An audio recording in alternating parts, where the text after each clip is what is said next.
belajar bagaimana publish paper-paper yang berkualitas dan nantinya bisa memulai punya insights lah bagaimana journal management. Jadi hari ini sebelum kita berkenalan nantinya dengan dua pemateri hebat kita ya dari jurusan akuntansi Fakultas Ekonomi dan Bisnis, saya ingin mengundang Ketua Jurusan Akuntansi Fakultas Ekonomi dan Bisnis Universitas Syahkuala untuk memberikan kata sambutan sekaligus pembukaan acara. Kepada Profesor Dr. Heru Pahlevi, kami persilakan. Bismillahirrahmanirrahim. Assalamualaikum warahmatullahi wabarakatuh. Alhamdulillahirrahmanirrahim. Segala puji bagi Allah yang sudah memberikannya sekali berkah dan salah satunya bisa hadir di hari ini dalam keadaan sehat walafiat. Salam dan salam kepada Allah dan kita, dan semoga Allah pertemukan kita dengannya nanti di surganya. Amin amin ya rabbal alamin. Alhamdulillah akhirnya kita bisa bergabung di acara yang khusus sebenarnya ini kita buat untuk dosen-dosen baru di Syahkuala, terlebih khusus untuk dosen baru di jurusan akuntansi dan Fakultas Ekonomi, karena kita melihat jurnal, publikasi dan riset ini tidak lagi bisa dipisahkan dari kehidupan akademisi. Jadi salah satu bentuk orientasinya adalah kita buat seminar seperti ini. Ada dua pemateri dari jurnal. Jadi jurnal ada 3 jurnal di Departemen Akuntansi atau jurusan akuntansi FUSK, dan kita sudah lama bergelut dengan jurnal. Kita banyak asam garamnya ya, sudah banyak pengalaman, dan hari ini kita coba sharing kepada Bapak dan Ibu yang sudah hadir sampai nanti simulasi. Dan ini sangat luar biasa karena hari ini juga bertepatan dengan Hari Pendidikan Nasional. Semoga ini menjadi sarana yang baik untuk dosen-dosen baru khususnya untuk segera bisa berkontribusi merintis karirnya secara cepat, karena publikasi dan riset ini tidak bisa jauh-jauh kita ya. Dan banyak update, mudah-mudahan nanti banyak update yang akan disampaikan oleh pemateri, dan mudah-mudahan itu bisa membantu kita semua untuk menerbitkan karya-karya ilmiah kita, baik sebagai seorang dosen ataupun sebagai koautor dari riset kolaborasi dan juga sebagai supervisor dari mahasiswa-mahasiswa yang kita bimbing. Ya, tanpa memperpanjang mukadimah, dengan mengucapkan Bismillahirrahmanirrahim, acara workshop hari ini kita buka dan semoga bisa berkah dan sesuai dengan harapan. Terima kasih. Assalamualaikum warahmatullahi wabarakatuh. Waalaikumsalam warahmatullahi wabarakatuh. Terima kasih banyak kami ucapkan kepada Profesor Dr. Heru Pahlevi. Baik, Bapak Ibu semuanya, tanpa memperpanjang lagi, kita akan memulai materi ya di workshop kita hari ini. Jadi ada dua pemateri hebat yang akan menjelaskan atau memberikan ilmu yang banyak sekali untuk kita semua pada pagi hari ini. Yang pertama ada Bapak Gamal Batara SEMAK, kemudian ada juga Bapak Dinaro SEMBA AKCA, dan nanti insya Allah Bapak Gamal Batara akan memulai terlebih dahulu untuk memberikan penjelasan ya materi mengenai urgensi publikasi, jenis publikasi, SINTA dan sebagainya. Sebelum itu saya ingin memperkenalkan terlebih dahulu ya Bapak Gamal Batara.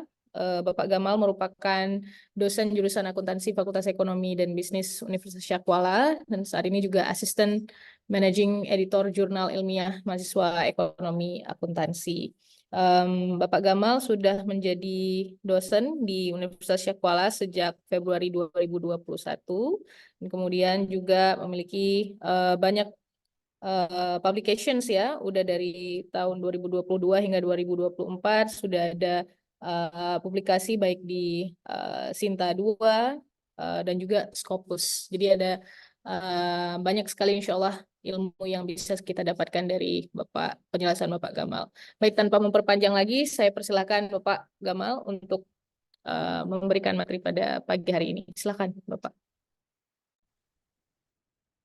Baik, bismillahirrahmanirrahim. Assalamualaikum warahmatullahi wabarakatuh. Terima kasih Intan atas perkenalannya. Izinkan saya menyapa Bapak Ibu semuanya, kakak, abang, pada pagi hari yang berbahagia ini. Saya Gamal Batara, salah satu dosen di jurusan akuntansi FEB USK, sekaligus merupakan salah satu pengelola jurnal, yaitu Jurnal Ilmiah Mahasiswa Ekonomi Akuntansi, JIMEKA, yang alhamdulillah baru di awal tahun kemarin mungkin ya, sudah mendapatkan akreditasi Sinta 3, sebelumnya Sinta 5. Nah, hari ini izinkan saya untuk sharing bersama Bapak dan Ibu sekalian, bersama kakak dan abang. Mungkin dari peserta di sini saya lihat bukan pemula lagi nih ya, ini sudah pasti udah advance ya. Tapi mungkin kita bisa saling sharing aja supaya kita sama-sama bisa refreshing ilmu dan juga makin semangat untuk publikasinya. Oke, dari workshop hari ini, bagian saya nantinya akan terkait dengan bagaimana praktik publikasi yang baik, yang ideal begitu mungkin ya bagi kita para dosen. Sebelumnya saya ingin share terlebih dahulu ya untuk skop diskusi pada hari ini.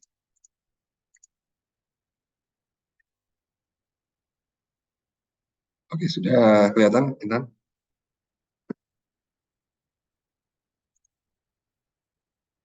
Oke, untuk yang pertama, kita akan berbicara tentang urgensi publikasi untuk dosen, kira-kira pentingnya apa begitu ya. Kemudian jenis publikasi, kemudian untuk mengecek indeks jurnal, ya baik di nasional maupun di internasional, kemudian etika publikasi, dan yang terakhir, bagaimana melakukan publikasi itu melalui penerimaan hibah penelitian terlebih dahulu dan nantinya akan dijadikan sebagai syarat BKD setiap semesternya dan juga pastinya untuk kenaikan jabatan fungsional dosen. Mungkin nanti akan ada pertanyaan terkait topik-topik di luar ini, silahkan saja. Tapi tema besarnya adalah tentang bagaimana kita mempublikasikan karya ilmiah kita. Oke, untuk yang pertama, urgensi publikasi untuk dosen tentu saja berasal dari tugas pokok dosen, yaitu tridharma, pendidikan atau pengajaran, kemudian penelitian dan pengabdian. Nah, untuk penelitian sendiri, sejauh yang saya tahu gitu ya dari rekan-rekan dosen, banyak menjadi sebuah kegiatan yang tantangannya lumayan begitu dibandingkan dengan pendidikan ataupun pengabdian. Oleh karena itu, kita perlu menetapkan strategi lebih awal supaya penelitian kita ini tidak mandek gitu ya. Bisa lancar, bisa tepat waktu, sehingga kita tidak rugi waktunya untuk nanti bisa secepat mungkin mengajukan kenaikan JAPFO. Nah, untuk jenis publikasi itu ada beberapa ya. Yang pertama adalah proceeding. Proceeding ini berasal dari sebuah conference. Conference itu pastinya sangat banyak ya dilaksanakan setiap tahun ya, sesuai dengan bidang ilmu kita masing-masing. Nah, untuk melihat proceeding ini, kalau saya sendiri biasanya itu pasti sangat banyak di-share ya oleh rekan-rekan dosen kita yang nantinya kita bisa ikuti secara bersama-sama.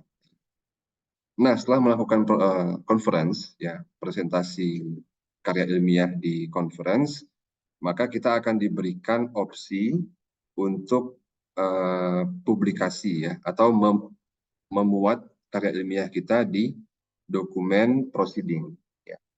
Tapi biasanya kita bisa memilih opsi juga agar karya ilmiah kita tidak dipublikasi di dokumen proceeding tersebut.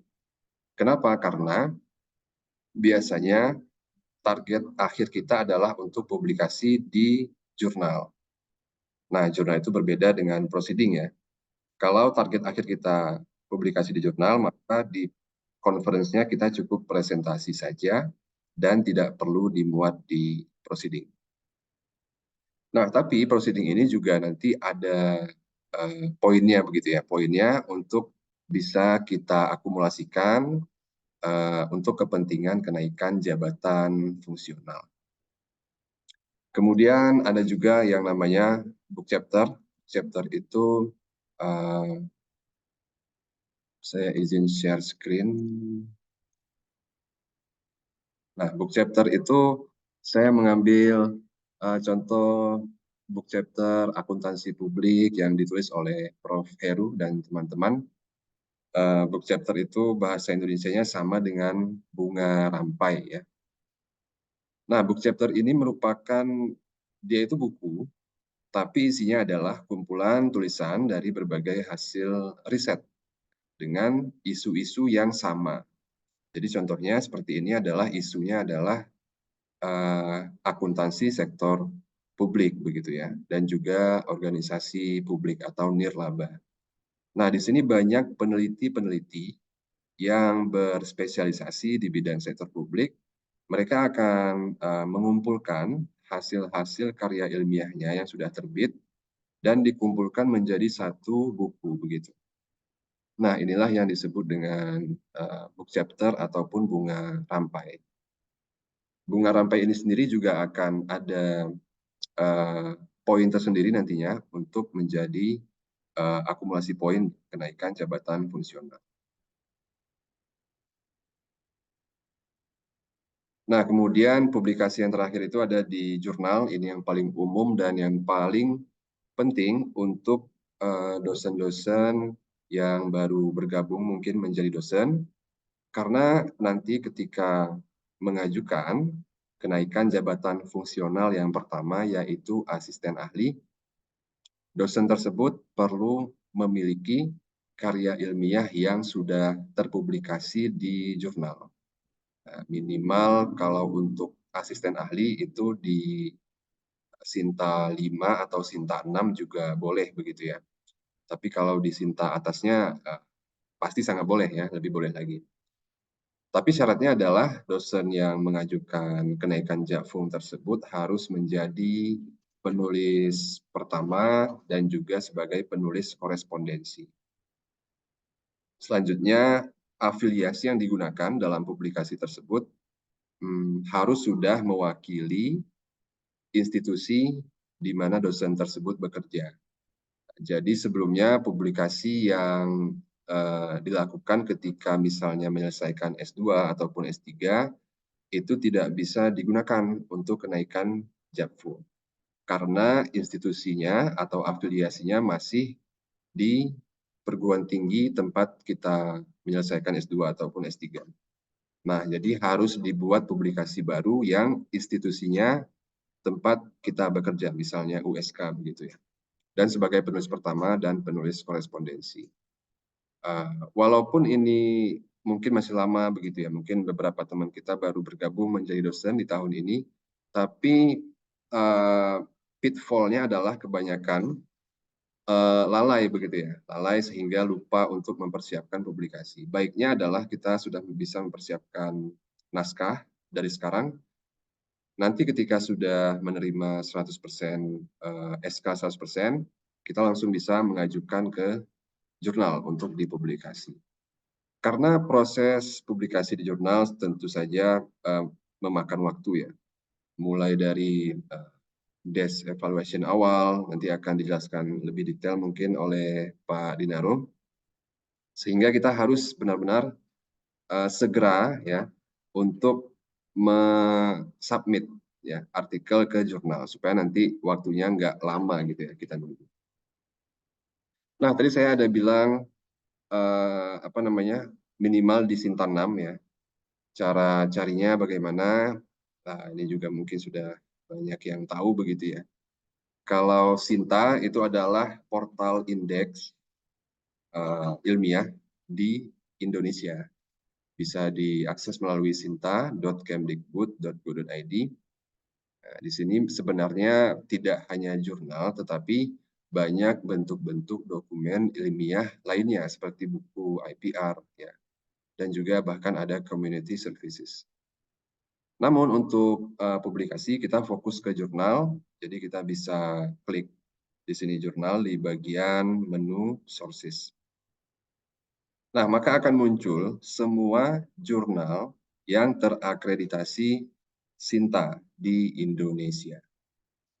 Namun untuk topik dari jurnal-jurnal tersebut tentu saja beragam begitu ya. Kita bisa memasukkan kata kunci yang sesuai dengan bidang riset kita. Misalnya di sini saya masukkan akuntansi dan kita bisa filter untuk Sinta 2 misalnya begitu ya.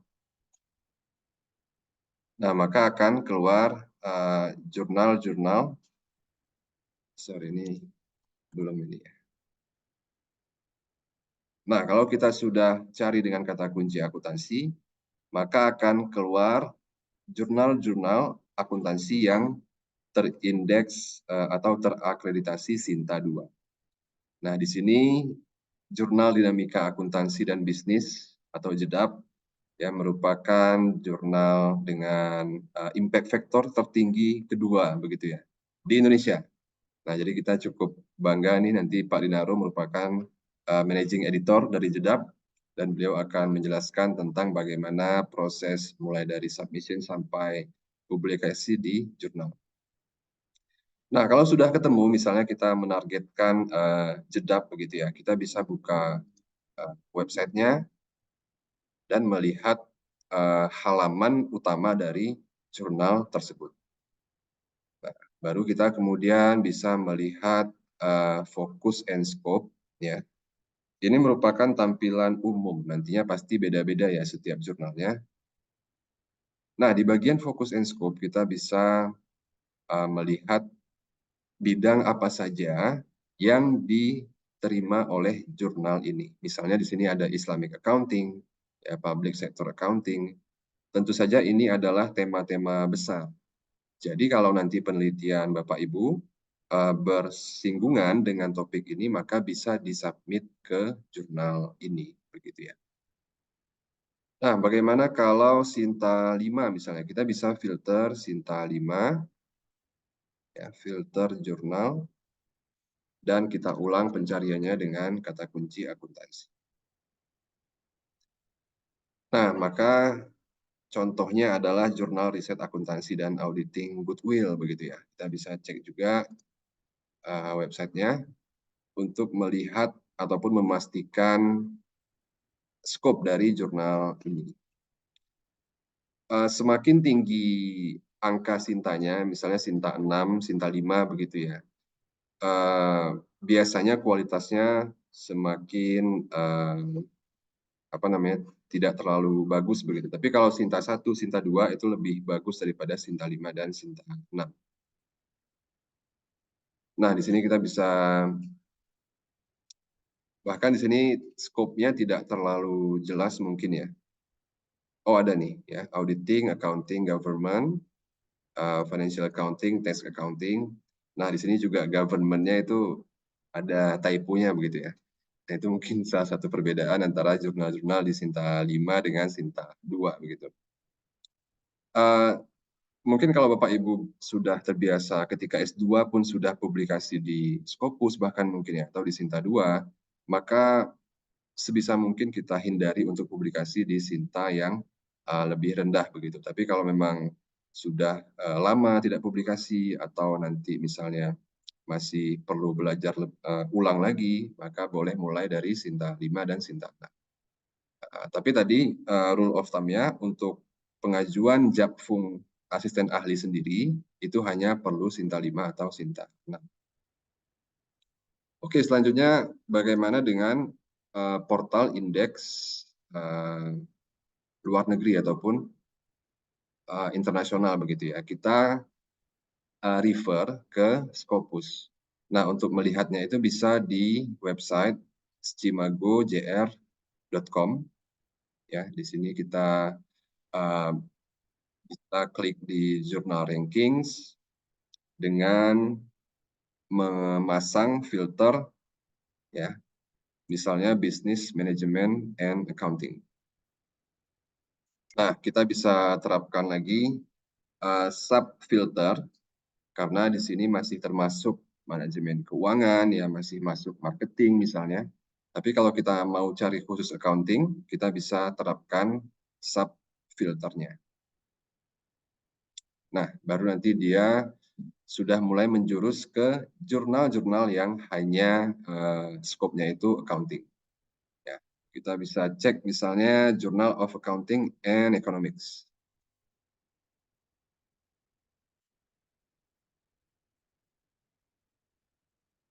Dan ketika kita klik homepage, ya, kita akan diarahkan ke halaman utama dari jurnal tersebut.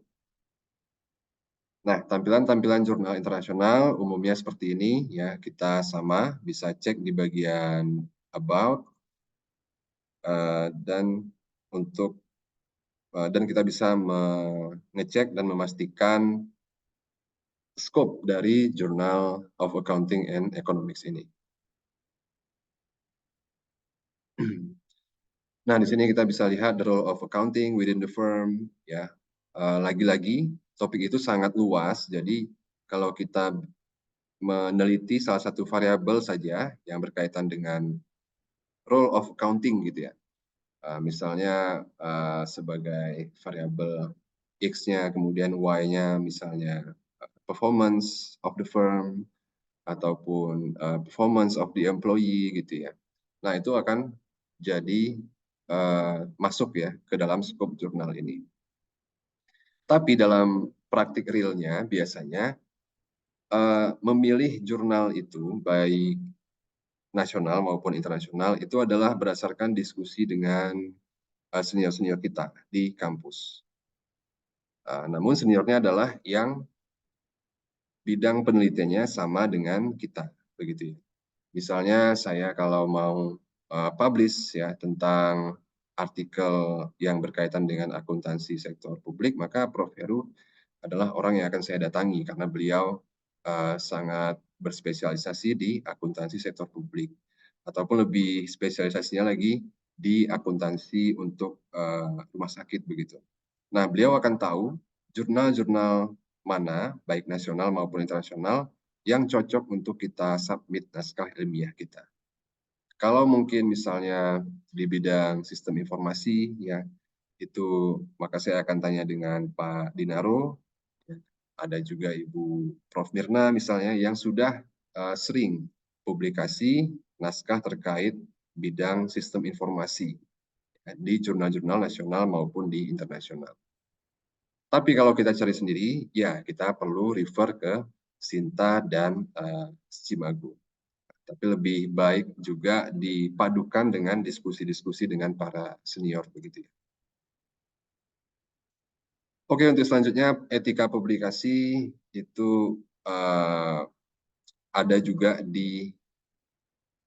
ditentukan biasanya di website jurnalnya. Misalnya saya pakai contoh di Jaro ya. Jaro itu salah satu jurnal juga di bawah pengelolaan jurusan akuntansi FIB USK. Di setiap website jurnal biasanya ada publication ethics ya. Kita bisa baca masing-masing. Tapi yang paling penting biasanya adalah ketika kita memiliki konflik of interest ya, di mana objek dari penelitian kita itu kita memiliki hubungan tertentu ya, atau kita didanai oleh pihak-pihak tertentu, maka hal tersebut wajib kita sampaikan di naskah ilmiah kita. Ya, hal ini supaya pembaca tahu begitu ya bahwa peneliti mungkin bisa saja memiliki konflik of interest ya dengan objek yang diteliti. Kemudian kalau kita menggunakan data apa namanya yang ada intellectual property-nya, maka kita sudah mengantongi izin ya dari pemilik properti tersebut. Ya. Dan lain-lain. Satu lagi yang penting adalah kita harus memastikan sebelum submit naskah ilmiah kita, untuk memastikan bahwa tingkat similarity-nya itu biasanya di bawah 25% begitu ya. Kalau di Jaro bisa dicek pakai Turnitin ataupun tools pengecek similarity lainnya. Ya, hal ini untuk menghindari plagiarisme ya dari naskah ilmiah yang kita submit. Nah, jadi biasanya di bawah 25% itu sudah bagus untuk disubmit ke jurnal. Satu lagi mungkin kalau penelitian kita melibatkan ya data-data pribadi, nah kita harus mendapatkan atau mengantongi konsen dari orang-orang yang datanya kita pakai ya dalam penelitian kita. Oke, next, publikasi sebagai output hibah. Jadi setiap tahunnya itu biasanya ada pembukaan hibah ya. Pembukaan hibah itu biasanya dilakukan oleh universitas kita. Di USK sendiri biasanya setiap akhir tahun akan membuka penerimaan proposal hibah penelitian yang akan dikelola oleh LPPM USK. Jadi kita juga bisa sering-sering ya mengunjungi website LPPM USK, di mana kita bisa mengecek ya kalau ada pengumuman-pengumuman hibah. Nah, ini baru saja diumumkan misalnya pelaksana hibah untuk tahun ini, tapi pengajuan proposalnya itu sudah di akhir tahun kemarin. Ya, jadi dia tiap tahun akan buka. Nah, penting bagi kita sebagai dosen ya untuk menjaga produktivitas penelitian kita dan publikasi kita, kita harus tiap tahun mengikuti pengajuan proposal ini. Ya. Kalau lulus, nanti akan insya Allah didanai dari pihak USK begitu ya, sehingga kita bisa melakukan penelitian dengan lebih mudah lah karena ada dukungan dana begitu. Selain hibah internal di USK, ada juga hibah nasional, itu bisa dicek di BIMA ya kalau salah, BIMA Kemdikbud. Tapi teman-teman tidak perlu khawatir karena ketika ada pembukaan untuk pengajuan proposal, maka itu biasanya akan diumumkan ya di grup-grup kita sehingga kita tidak kelewatan begitu untuk mempersiapkan proposal dan mengumpulkannya begitu ya supaya nanti akan diperiksa. Nah, di tingkat nasional itu ada melalui platform BIMA nantinya untuk mengajukan proposal penelitian kita.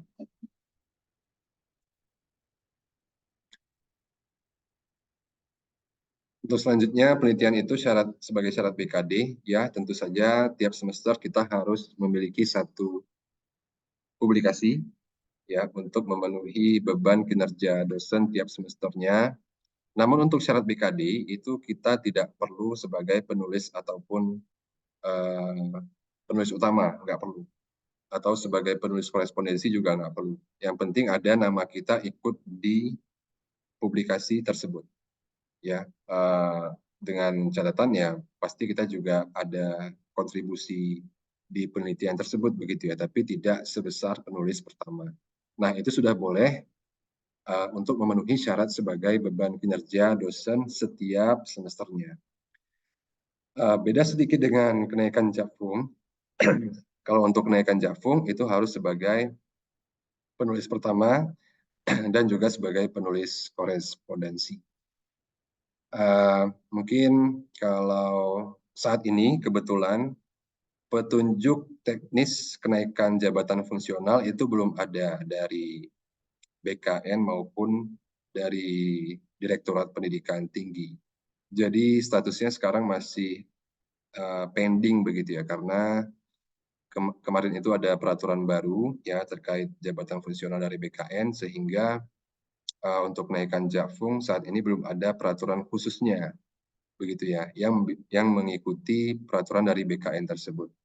Tapi dengan asumsi tidak banyak berubah ya untuk pengajuan Japfung juga harus publikasi begitu, maka baiknya kita mempersiapkan dari sekarang Ya walaupun nanti mungkin ada perbedaan sedikit dari skema perhitungan poin misalnya, ataupun beberapa item yang berbeda poinnya begitu ya. Tapi insya Allah pasti sama karena konsep dasarnya tetap kembali ke Tridharma perguruan tinggi, yaitu pengajaran, penelitian, dan pengabdian. Oke, mungkin segitu saja. Intan, mungkin kalau untuk topik lainnya nanti kita buka di sesi diskusi begitu. Terima kasih. Baik, terima kasih banyak Pak Gamal atas insights-insights-nya ya, dari mulai kenapa kita sebagai dosen baru sangat memerlukan publikasi, ya, kemudian jenis publikasi, bagaimana melihat jurnal-jurnal melalui Sinta dan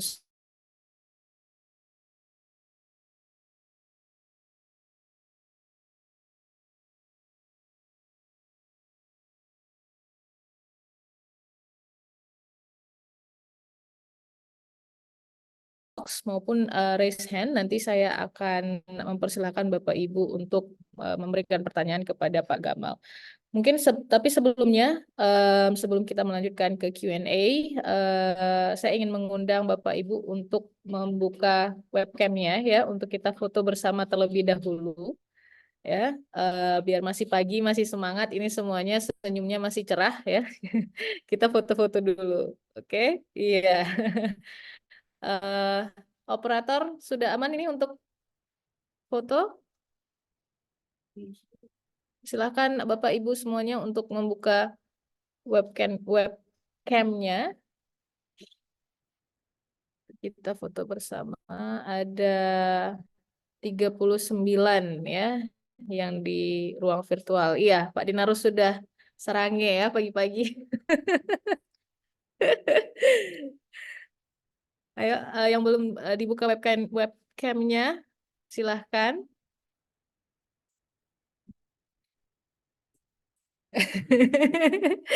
Ayo, yang akan mengambil foto siapa, Kak Bi ya? Oke, baik. Berikan senyum termanis ya. Silakan Kak Bi memberikan aba-aba.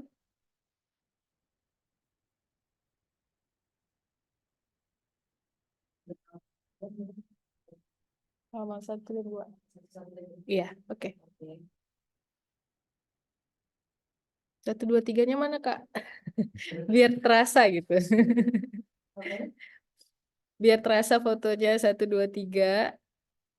Udah keren. Ya, bentar. Oke, kita mulai fotonya ya. Oke, 1, 2, 3. Oke, bentar. Nanti sekali lagi ya.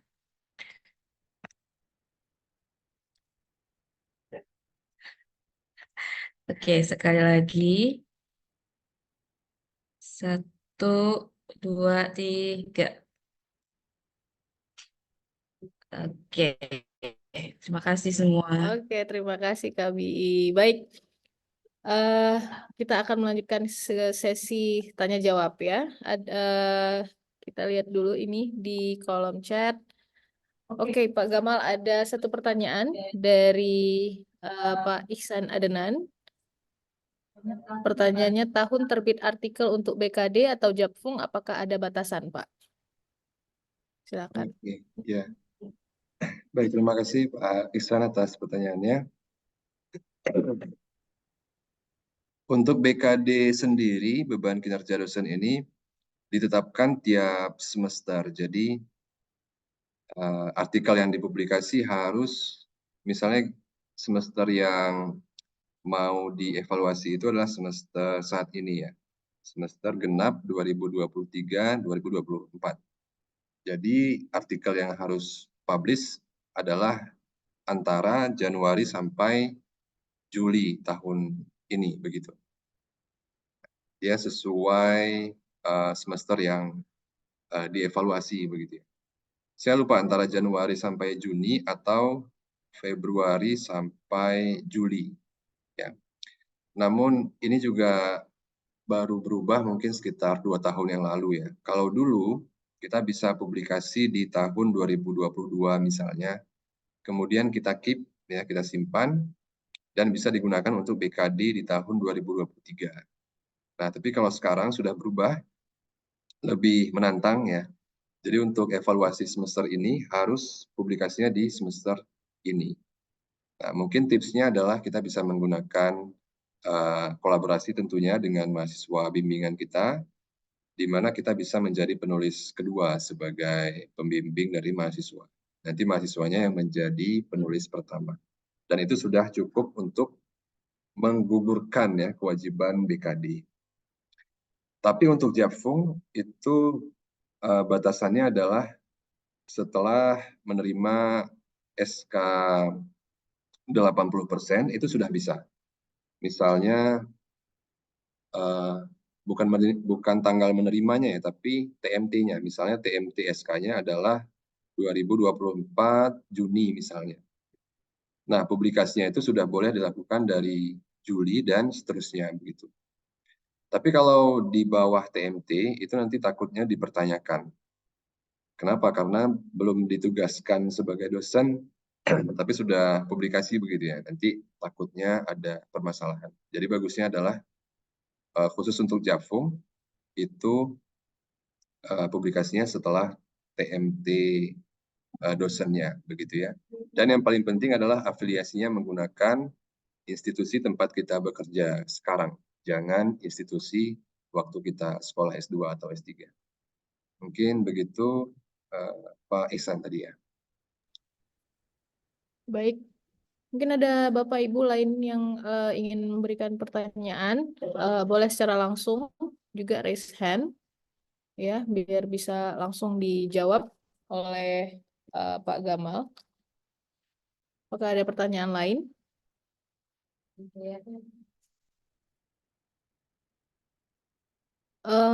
Mungkin saya juga ada pertanyaan Pak ya, boleh ya?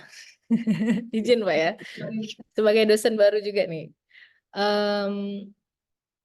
Berdasarkan, saya ingin bertanya berdasarkan pengalaman Bapak publish gitu ya, selama dari 2021 hingga sekarang tuh memungkinkan nggak sih Pak untuk kita tuh publish langsung di jurnal yang udah tinggi indeksnya, atau memang kita mulai dari bawah dulu, Sinta dulu, terus ke Scopus. Itu berdasarkan pengalaman Bapak itu apa yang Bapak lakukan, kemudian plus minusnya itu seperti apa?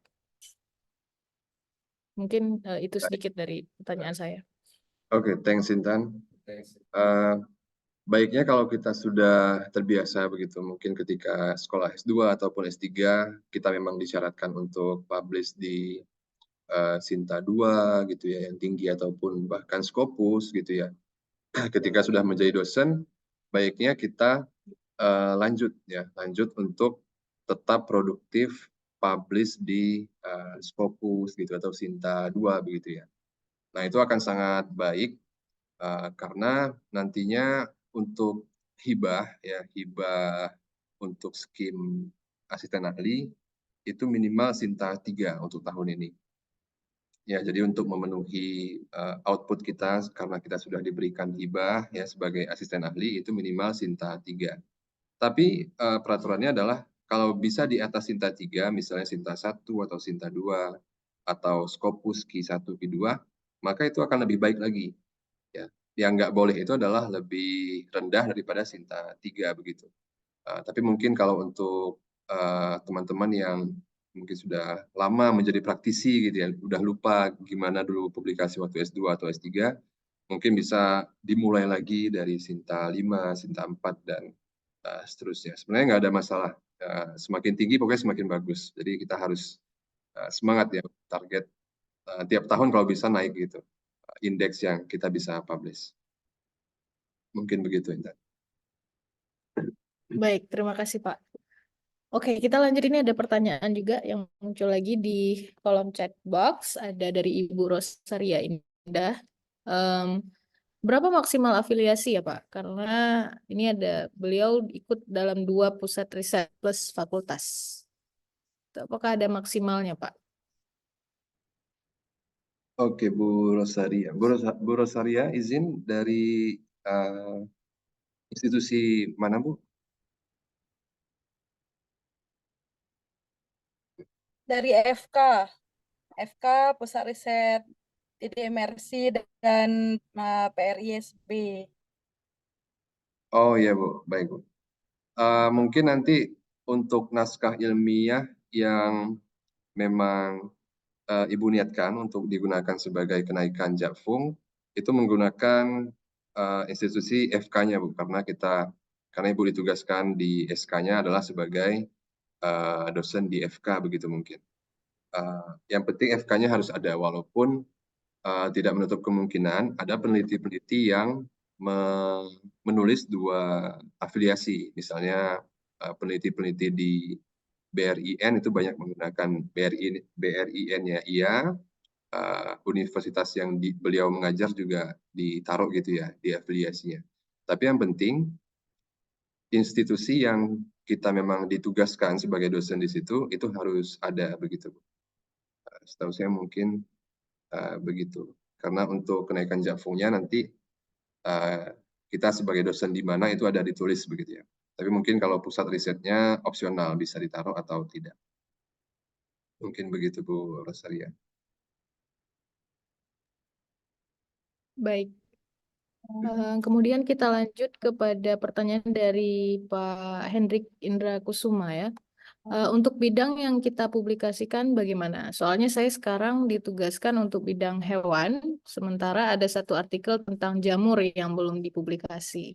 Nah, rencana nanti artikel ini yang akan dipublikasikan. Apakah ini bisa digunakan nanti untuk asisten ahli? Kira-kira itu bagaimana Pak Gamal? Baik Pak Hendrik. Saat ini sudah ditugaskan untuk bidang ilmu hewan ya Pak ya, tapi masih ada artikel tentang jamur. Oke. Sebenarnya untuk naskah ilmiah ataupun dokumen publikasi yang akan digunakan sebagai kenaikan Jakfung nantinya akan dilakukan peer review oleh rekan sejawat dosen kita yang sudah sudah pangkatnya tinggi, biasanya lektor kepala dan juga ahli dalam bidang tersebut. Tapi setahu saya, bidang ilmu publikasi yang kita gunakan untuk kenaikan Jakfung itu tidak akan terlalu berpengaruh Pak Hendriks, apakah diterima atau tidaknya. Yang penting kita adalah penulis pertama dan penulis korespondensi. Tapi memang ada konsekuensi jangka panjang. Jadi yang tadi jangka pendeknya nggak masalah, insya Allah akan tetap lewat. Tapi untuk jangka panjangnya akan berpengaruh ke roadmap dari publikasi-publikasi kita. Kita bisa tentukan roadmap-nya nanti Pak Hendriks mau ahli di bidang jamur atau di bidang hewan, begitu ya. Kalau bisa nanti akan mengerucut ya, semakin tinggi, semakin lektor kepala akan mengerucut saja ke satu bidang begitu. Atau mungkin ada bidang baru sebagai irisan antara hewan dan jamur begitu. Tapi untuk asisten ahli saya kira tidak masalah Pak Hendriks. Mungkin segitu Bu Intan. Baik. Kemudian ada lanjutan pertanyaan dari Bapak Daeng Muhsin terkait pengelolaan jurnal Pak Gamal ya, yang sudah lama tidak terbit. Apakah boleh kami mengejar kekurangan penerbitan dengan catatan beberapa artikel kami olah kembali guna memenuhi penerbitan jurnal yang sempat vakum, dan satu sisi ikut menambah artikel di Scopus kami walau terbitnya di tahun mundur? Itu gimana kira-kira Pak Gamal? Ya, mungkin ini lebih ahli nanti Pak Dinaru ya, juga yang sebagai managing editor senior di DAP. Ya Pak, mungkin nanti insya Allah akan didiskusikan oleh Pak Dinaru. Oke. Ya, Pak. Baik.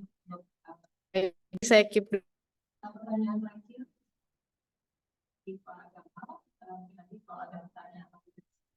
ya, ini pertanyaannya untuk Pak Dinaro di sesi akhir ya nanti ya. Dari Ibu Siti Rahma, kalau sudah Sinta 2 sebelum jadi dosen, lalu jadi dosen selanjutnya publikasi di Sinta di bawahnya, apa ada konsekuensinya Pak? Baik, terima kasih Intan dan pertanyaan dari Ibu Siti. Oke, ya ini sudah pernah Sinta 2, mungkin waktu S2 atau S3 ya Ibu Siti.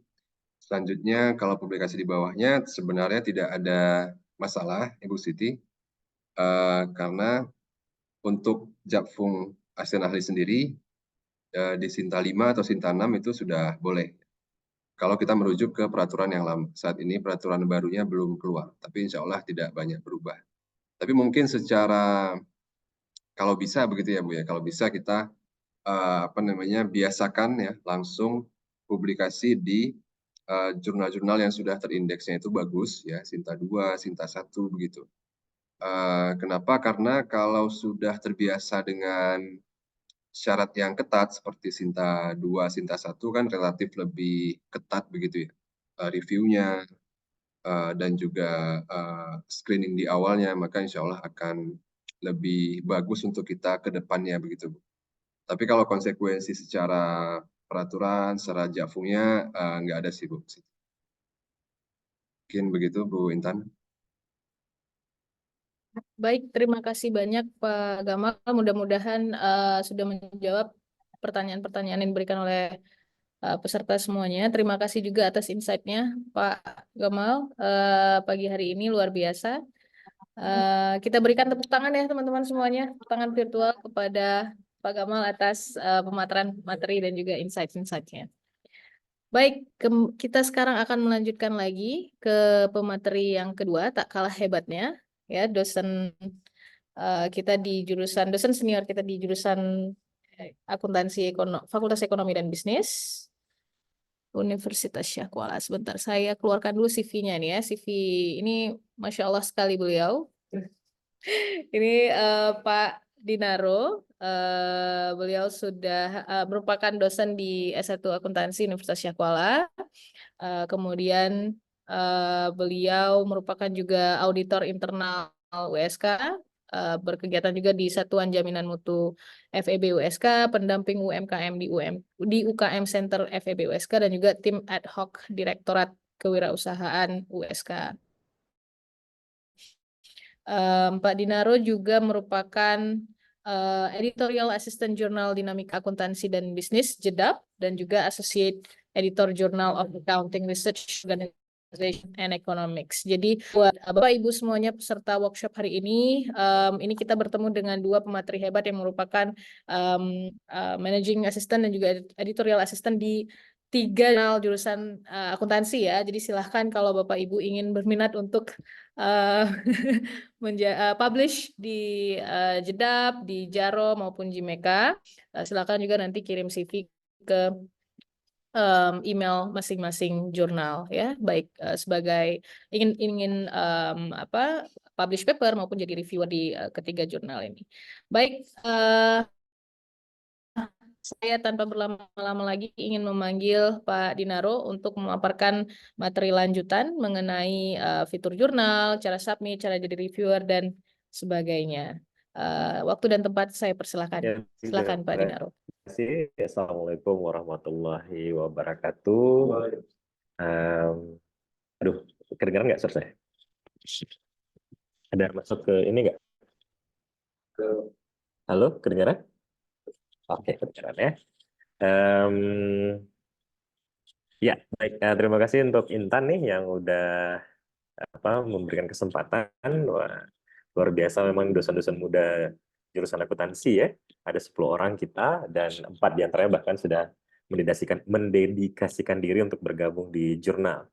Jadi ini menunjukkan bahwa memang kreativitas di bidang jurnal ini makin sangat dibutuhkan ke depannya ya.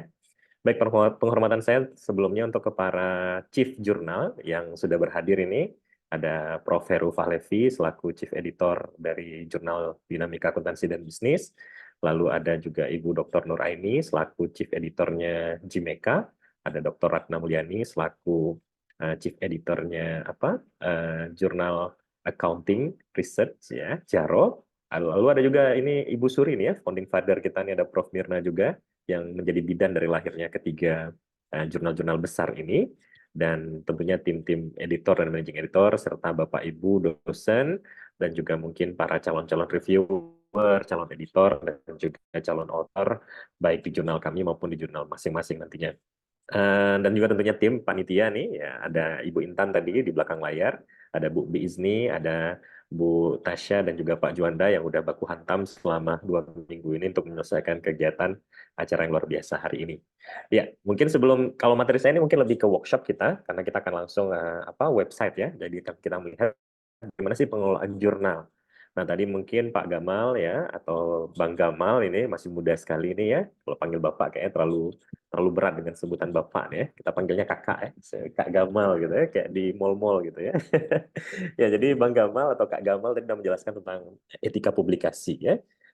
Mungkin bagi kita yang dosen-dosen muda atau mungkin yang sudah pernah sebelumnya juga menulis ya, bahwa etika publikasi itu menjadi penting. Maka judul kita itu lebih tentang good become a good author lah gitu, etika publikasi ya. Dan juga tentunya kita berharap juga teman-teman yang menjadi yang hadir hari ini tidak hanya juga menjadi author, tapi bisa meningkatkan levelnya juga menjadi seorang editor atau reviewer dan juga menjadi pengelola jurnal. Dan pertanyaannya tadi luar biasa gitu ya. Pertanyaannya itu memang yang dalam tanda kutip itu memang menjadi keseharian kita sebagai pengelola jurnal ya. Nah, seperti tadi yang bertanya bagaimana apabila kita menggunakan artikel-artikel lama yang kita olah kembali gitu ya. Nah, ini menjadi pertanyaan menarik sebenarnya. Nanti mungkin bisa dibantu juga jawab oleh Prof. Heru, ya, Prof. Mirna, selaku para chief editor. Namun mungkin secara umum saya ingin menjelaskan bahwa dalam pengelolaan jurnal, nantinya jurnal ini akan diakreditasi. Ya, yang melakukan akreditasi itu adalah langsung di bawah Kemdikbud ya kalau sekarang, yang namanya menggunakan Arjuna. Itu adalah platform untuk melakukan akreditasi. Nah, pada saat melakukan akreditasi, maka kita memberikan akses kepada para asesor untuk masuk ke dalam belakang layarnya jurnal kita. Jadi memang nanti pada saat kita mengirim borang aplikasi tersebut, maka kita wajib memberikan akses kepada asesor agar asesor itu bisa masuk ke dalam belakang jurnal kita. Nah, ketakutannya adalah pada saat mereka nanti masuk ke dalam jurnal kita, mereka bisa melacak. Namanya itu adalah log ya. Log ini artinya jejak digital yang ada di jurnal kita. Nah, nanti asesor mungkin akan melihat gitu ya, kenapa ada jejak digital yang artikel ini mungkin sudah pernah masuk sebelumnya, tapi belum terpublish, tiba-tiba mungkin dilakukan refurnish misalnya gitu ya, lalu baru dipublish sekarang gitu ya. Nah, jika memang ditemukan hal-hal seperti ini, maka takutnya nanti asesor akan memberikan penilaian yang kurang gitu. Nah, mungkin lebih baik adalah dengan cara ya kita menerima dulu artikel-artikel baru ya, atau jika memang artikel tersebut ingin dipublish kembali, mungkin kita meminta autornya untuk mengirim kembali dengan update data. Ya, karena kalau data lama pasti dia akan artikel lama pasti akan menggunakan data lama. Jadi mungkin kita minta autornya untuk mengirimkan kembali dan dengan menggunakan update data terbaru. Sehingga artinya bahwa revisi itu dilakukan oleh autor, bukan dilakukan oleh kita selaku pengelola jurnal. Kalau kita yang melakukan refurnish-nya, maka ketakutannya nanti pada saat asesor melihat ada jejak digitalnya, itu tentu akan berdampak nggak bagus juga untuk pengelolaan jurnal kita. Ya, atau mungkin kami juga punya pengalaman, ada jurnal yang lama sudah tidak dikelola, akhirnya ya kita tutup, kita buat jurnal baru. Ya, jadi mengurus ISSN baru dan sebagainya ya. Ya, nanti mungkin juga para chief editor bisa menambahkan juga gitu ya. Baik, nah untuk saya mungkin saya akan lebih ke OJS ya. Apa itu OJS sih sebenarnya gitu ya? Kenapa OJS ini menjadi hal yang menjadi hal yang momok gitu ya? Nggak momok sih sebenarnya ya. Tapi kenapa dalam setiap kita ngomongin jurnal itu kita berbicara tentang OJS atau Open Journal System. Ya, nah kalau kita kembali lagi ke sejarahnya di tahun 2001, OJS atau Open Journal System ini merupakan sebuah proyek yang didirikan oleh PKP namanya Public Knowledge Project. Ini dari Universitas, saya lupa apakah Michigan di Amerika, karena mereka berpikir pada saat itu bahwa sudah saatnya pengelolaan jurnal itu beralih dari yang sifatnya manual menjadi digital. Nah, cuman pada saat itu permasalahannya apa? Tidak semua pengelola jurnal adalah ahli website gitu ya. Tidak semua juga pengelola jurnal adalah mampu untuk mengcoding gitu. Nah, sehingga PKP pada saat itu berpikir bagaimana kalau kita membuat sebuah platform yang open source yang bisa di-download, digunakan secara free dan memudahkan bagi yang pengelola jurnal yang tidak memiliki background untuk IT ataupun juga web designer. Nah, sehingga akhirnya mereka membuat sebuah produk pada saat itu disebut dengan OJS atau Open Journal System yang kita gunakan sampai sekarang. Jadi sebenarnya Open Journal System itu merupakan sebuah platform yang dia sifatnya free, bisa digunakan oleh siapa saja, gratis, tanpa berbayar, dan dia itu sudah membantu kita Kenapa membantu kita? Karena begitu dia diinstal di sistem domain kita, di server publisher kita, ya kalau kita ini adalah universitas, berarti di websitenya universitas, maka dia dengan otomatis langsung sudah terbentuk template-nya. Jadi bagi kita yang artinya kekurangan dalam hal web designer, kekurangan tentang mengcoding, maka pada dasarnya sudah dibantu dengan fitur-fitur dasar. Nah, bukan hanya OJS saja sebenarnya produknya dari PKP ini. Kalau kita lihat di sini, seluruh publishing software itu ada di mereka. Jadi misalnya contohnya bagi kita yang punya percetakan, seperti di USK ada UPT percetakan. Sebenarnya PKP juga menyediakan namanya OMP, ya kan? Open, apa, saya lupa nih, saya lihat di bawah. Ini dia, Open Monograph Press, gitu ya. Jadi artinya mereka membantu juga untuk publishing atau percetakan untuk dibuat secara digitalisasi. Nah, jadi mulai dari nanti author mengirimkan naskah, lalu naskah itu direview, lalu nanti ada naskah itu dipublish sampai akhirnya dijual, itu ada apa namanya, ada software juga yang diberikan oleh PKP. Tidak hanya itu, mereka juga menggunakan namanya OPS, Open Preprint System. Nah, ini biasanya kalau dulu tuh menggunakan SNMR ya. Jadi Open Preprint System ini biasanya penulis, mereka punya draft dasar, lalu mereka kirimkan. Nah, lalu yang bukan niatnya untuk dipublish dulu sebenarnya, tapi hanya untuk di-share kepada kolega-kolega. Nanti kolega-kolega itu akan memberikan masukan, lalu nanti kolega-kolega tersebut memberikan masukan dari yang di preprint tadi, lalu nanti si author memperbaiki, lalu baru nanti lalu baru nanti dipublish di jurnal. Nah, dulu bahkan ada produknya lagi yang disebut dengan OCS, Open apa namanya? Open Conference System. Jadi mungkin conference yang kita ikuti dulu di USK itu pada dasarnya menggunakan sistem Open Conference System. Nah, jadi intinya program-program ini pada dasarnya memudahkan kita untuk apa ya? Untuk bagi kita yang tidak punya kemampuan untuk web designer, tapi bisa mengelola jurnal secara digital. Nah, salah satu jurnal, bukan salah satu ya, ada 3 jurnal di bawah jurusan ekonomi akuntansi yang alhamdulillah sudah menggunakan OJS dan ketiga-tiganya sudah diakreditasi dan mendapatkan posisi di Sinta 2 dan Sinta 3. Bahkan JIMEKA, ya ini ya, Jurnal Ilmiah Mahasiswa Ekonomi Akuntansi, saat ini merupakan jurnal ilmiah mahasiswa yang masuk Sinta 3 dengan faktor impact tertinggi di Indonesia. Jadi kalau tadi Pak Gamal sudah menunjukkan bagaimana mencari jurnal di Sinta, ya seperti ini tadi. Nah, maka kalau kita lihat untuk khusus jurnal ilmiah mahasiswa ekonomi akuntansi, JIMEKA berada di tertinggi di Indonesia dengan Sinta 3. Jadi hanya di Indonesia hanya 2 jurnal ilmiah mahasiswa yang masuk Sinta 3, yaitu JIMEKA miliknya jurusan akuntansi, dan yang kedua adalah JUKTA yang berasal dari Erlangga. Ya, dan kalau kita lihat impact factor-nya, JIMEKA menduduki urutan pertama. Sedangkan yang lain itu masih di level Sinta 4, Sinta 5, dan Sinta 6.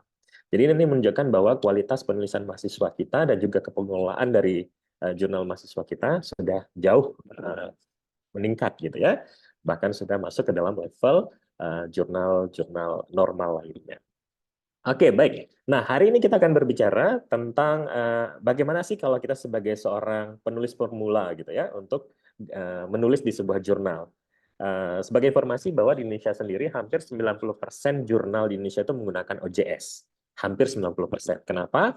Karena sistem Arjuna yang digunakan untuk melakukan akreditasi jurnal itu hampir sebagian besar itu menggunakan syaratnya itu adalah OJS atau Open Journal System. Nah, artinya apa? Artinya pada saat kita sudah memahami satu platform pada saat kita mendaftar sebagai user atau reviewer di jurnal yang menggunakan OJS, maka pada dasarnya kita bisa menggunakan sistem yang sama untuk seluruh jurnal lainnya. Nah, ini adalah jurnal dinamika akuntansi dan bisnis yang Sinta 2, yang saat ini kita sedang juga proses untuk menuju Scopus, ya mudah-mudahan bisa lulus dalam waktu dekat.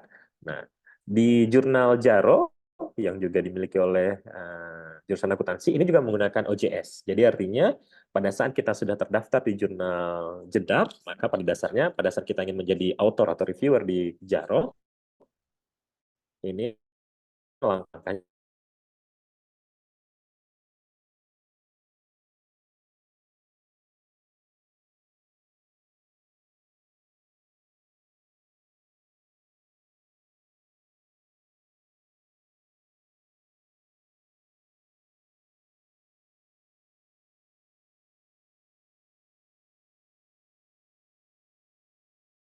bisa membantu kita untuk mengelola jurnal itu dengan one man show sebenarnya. Jadi kita bisa di situ menjadi editor, kita bisa menjadi reviewer, kita juga bisa menjadi author. Kenapa? Karena itu memudahkan kita. Namun tentunya secara etik nggak bagus gitu ya. Tapi artinya fitur yang diberikan itu memudahkan kita untuk mengelola jurnal dengan sumber daya yang seminimal mungkin. Itu yang diharapkan dari OJS. Jadi misalnya tim kami Jedap awalnya itu hanya 5 orang misalnya. Tapi kami mengelola 3 jurnal. Wah tentunya kalau kita berpikir secara normal, wah bagaimana kita bisa mengelola 3 jurnal besar, tapi misalnya timnya hanya 5 atau 6 orang. Nah OJS ini membantu kita dengan sumber daya yang terbatas, tapi pada dasarnya fitur-fiturnya itu memudahkan kita untuk menjadi pengelola jurnal dengan jumlah sumber daya manusia yang terbatas gitu ya. Nah kalau kita melihat alurnya pada dasarnya sama. Jadi alur sederhananya itu dimulai dari author nanti mengirimkan artikel ke jurnal, misalnya contohnya adalah ke Jedap. Nah tugas dari chief editor pertama sekali tentunya melakukan screening. Screening ini yang harus dilakukan pertama sekali adalah memastikan bahwa artikel tersebut masuk ke dalam fokus dan scope dari jurnal yang diminta.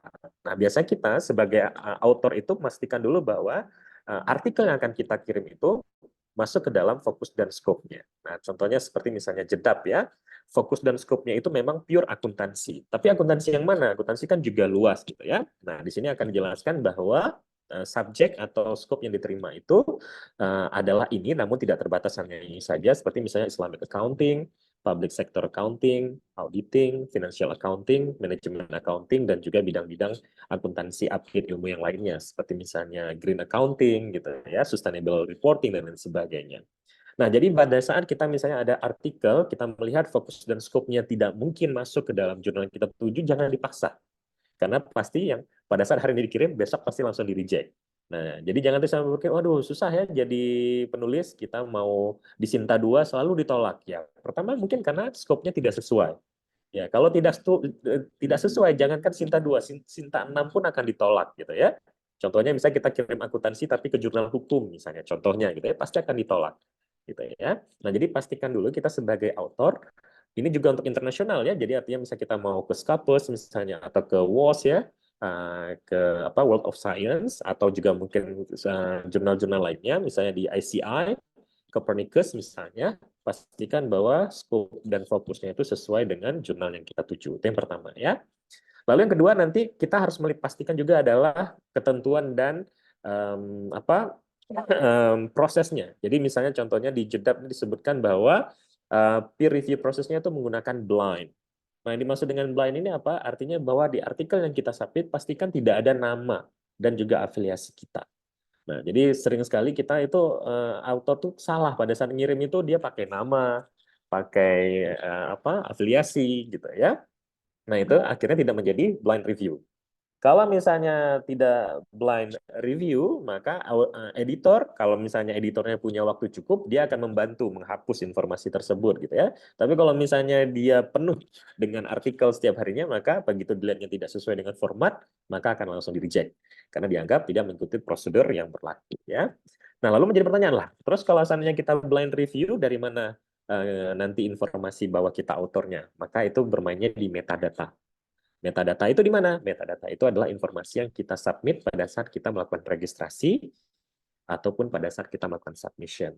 Nah, maka setelah kita pahami fokus dan scope-nya, setelah kita pahami apa kebutuhan dan formatnya, maka kita masuk ke langkah berikutnya, yaitu tentang pendaftaran diri kita sebagai penulis di sebuah jurnal. Nah, disinilah baru kita pada saat register ini berhati-hati. Nah, contohnya misalnya, ini saya sudah login ya. Kalau misalnya belum login, sebentar misalnya, kalau di sini nanti belum muncul ya loginnya, saya logout dulu misalnya seperti ini. Oke, berarti saya balik lagi ke Jedap. Nah, saya seperti ini ya. Nah, pada saat kita masuk ke jurnal tujuan kita misalnya ya, pasti nanti ada fitur register yang akan kita dapatkan di sini. Contohnya seperti ini. Nah, fitur register ini kita harus berhati-hati sekali. Karena pada saat kita register salah kita masukkan data, maka metadata yang akan muncul di dalam publikasi kita juga akan salah. Ya, jadi metadata ini maksudnya adalah informasi yang nanti akan muncul di Google Scholar, yang akan muncul di Scopus, dan lain sebagainya.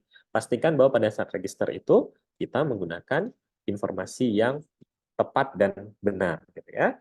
Nah, informasi ini biasanya kalau OJS hampir sama platform yang harus diisi. Mungkin berbeda kalau yang tidak menggunakan OJS, tapi rata-rata hampir sama ya.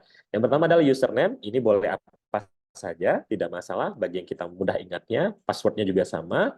Nah salutation ini maksudnya adalah panggilannya ya, apakah profesor, doktor misalnya gitu. Jangan nanti salutation buatnya assalamualaikum gitu ya, atau halo atau good morning enggak gitu ya. Tapi salutation ini maksudnya misalnya prof, doktor. Nah, terus bagaimana kalau seandainya saya belum punya doktor gitu ya, belum punya gelar di depan? Maka salutation-nya bisa diganti dengan Mister misalnya atau Mrs. Ya, karena seperti nama saya mungkin Dinaru banyak orang berpikir wanita gitu ya. Jadi kadang-kadang kita harus pasang Mister gitu ya biar paham oh ini rupanya bapak-bapak gitu, jenggotan gitu ya. Nah, jadi salutation ini maksudnya adalah bagaimana kita diadres gitu, apakah sebagai profesor, sebagai doktor, atau sebagai Mister dan lain sebagainya. Lalu first name, nah ini pastikan first name-nya jangan sampai salah, karena ini akan menjadi metadata kita. Jadi misalnya namanya Dinaru atau siapa, dimasukkan dengan benar. Nah, middle name mungkin kita di Indonesia tidak familiar dengan middle name, tapi kalau kita punya 3 suku kata, maka suku kata nama kita yang kedua bisa kita jadikan middle name. Tapi kalau kita hanya cuma punya 2 suku kata nama, ya berarti tidak perlu mengisi dengan middle name. Cukup langsung lompat ke last name. Nah, bagaimana kalau seandainya kita hanya punya 1 suku kata? Nah, orang Indonesia ini menjadi menarik ya, karena kita hanya punya 1 suku kata. Maka pilihannya bisa kita mengulang, seperti misalnya nama saya Dinaru, first name-nya, last name-nya adalah Dinaru juga. Sehingga nanti di metadata, pada saat nanti terbit, maka namanya akan menjadi Dinaru D, gitu ya, atau D Dinaru, gitu. Nah, jangan nanti last name-nya itu adalah kalau misalnya kita pakai nama orang tua boleh, jadi misalnya nama saya Dinaru Bahri misalnya gitu, maka nanti akan muncul di metadata adalah Bahri B gitu ya.